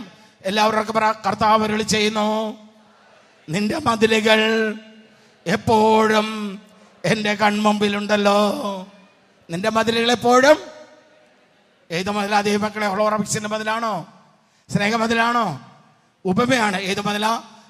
അതുകൊണ്ട് അപ്പം പറഞ്ഞേ, എന്ന് നീ അനുഗ്രഹമായി മാറണോ? മൂന്നാമത്തെ പോയിന്റ്, ദുർമാർഗന് പിന്തിരിയ. യെശയ്യാ 59:1 വാക്യം വായിച്ചിട്ടില്ലേ? യെശയ്യാ 59:1 ലിപിലുണ്ട്. അവിടെ പറയാണ്, രക്ഷിക്കാൻ കഴിയാത്ത വിധം കർത്താവിന്റെ കരം ഒരിക്കലും കേൾക്കാനാകാത്തവരുടെ കാത് പിന്നെ എന്തുകൊണ്ട് എനിക്ക് ദൈവത്തെ അനുഗ്രഹം പ്രാപിക്കാൻ പറ്റുന്നില്ല? അതികഠിനമായ ആത്മനിഷ്ഠാനങ്ങളും പ്രാർത്ഥനകളും ഉപവാസങ്ങളും ഞാൻ ചെയ്യുന്നില്ലേ? രണ്ടാമത്തെ വാക്യം പറയാൻ ഒന്നാമത്തെ വാക്യം ഞാൻ പറഞ്ഞത്. ഒന്നാമത്തെ നിങ്ങൾ കേട്ടിട്ടുണ്ടാവും. രണ്ടാമത്തെ വാക്യം പറയാനാണ് അത് നിങ്ങൾ ഒരു പക്ഷെ കേട്ടിട്ടുണ്ടാവില്ല. യെശയ്യാ 59:2 ഇങ്ങനെ പഠിപ്പിക്കുന്നു, നിന്റെ അകൃത്യങ്ങൾ നിന്നെയും ദൈവത്തെയും തമ്മിൽ അകറ്റിയിരിക്കുന്നു, നിന്റെ പാപങ്ങൾ അവിടുത്തെ പന്തിനിൽ നിന്ന്, അതിനാൽ അവിടെ നിന്ന് നിന്റെ അപ്പൊ ഈ 3 കാര്യം അതാണ് 2 തിരുവൃത്താന്തം 7:14. ഒന്നുകൂടി പറഞ്ഞ് ക്ലാസ് നിർത്താം. ഉറക്കെ പറ, എൻ്റെ നാമം പേറുന്ന, എന്നോട് ചേർന്ന് ഒന്നാമത്തെ പേജിലെ ഏറ്റവും താഴെ കേട്ടോ, എന്നോട് ചേർന്ന് എല്ലാവരും വായിച്ചേ. എൻ്റെ നാമം പേറുന്ന എൻ്റെ ജനം എന്നെ അന്വേഷിക്കണം. എപ്പോഴാണ്? എപ്പോഴും ആദ്യം. അതാണ് ഇതുപോലുള്ള 5 വെള്ളിയാഴ്ച വരുന്ന പരിശുദ്ധാത്മാവ് നമ്മുടെ ബെന്യച്ചനോട് നിങ്ങൾക്ക് വേണ്ടി പ്രചോദനം ഉപദേശം തരാനിടയായത്. നമ്മൾ തീരുമാനമെടുക്കുക. സാധിക്കുന്നവരെയൊക്കെ ഓൺലൈനിൽ വീട്ടിൽ കാണാതെ ഈ ആലയത്തിൽ വരെ ഒരുപാട് അനുഗ്രഹങ്ങളുടെ ശുശ്രൂഷകൾ നമ്മുടെ നടക്കുന്ന ഓരോന്നും. അപ്പം അത് വരിക, വില കൊടുക്കാൻ നമ്മൾ തയ്യാറാകണം എന്നല്ലേ ബൈബിൾ പഠിപ്പിക്കണേ. അതാണ് ഒന്നാം സ്ഥാനം കൊടുക്കുക. രണ്ടാമത് എപ്പോഴും എളിമപ്പെട്ട് പ്രാർത്ഥിക്കുക. മൂന്നാമതാണ് പാപം ചെയ്യാതിരിക്കാൻ 100% ശ്രമിക്കുക. പാപം ചെയ്ത മനോഹരമായ കുമ്പസാരത്തിൻ്റെ അവസരം ഒരുക്കിയിട്ടുണ്ട്. ഒരുപാട് പള്ളികളിൽ ഇവിടെ എത്ര പേര് വന്നാൽ കുമ്പസാരിക്കാൻ അവസരം എല്ലാ വെള്ളിയാഴ്ച സാധിക്കുമെന്ന് കുമ്പസാരിക്കുക. ഈ 3 കാര്യം ചെയ്താൽ കർത്താവ് പറയാണ്, ഞാൻ അവരുടെ പ്രാർത്ഥന കേട്ട് അവരുടെ പാപങ്ങൾ ക്ഷമിക്കുകയും അവരുടെ ദേശം സമ്പുഷ്ടമാക്കി ഇവിടുന്ന് വരുന്ന പ്രാർത്ഥന നേരെ എൻ്റെ കണ്ണും കാതും ജാഗരൂക കേട്ട വചനങ്ങളാൽ കർത്താവ് നിങ്ങളെ അനുഗ്രഹിക്കും.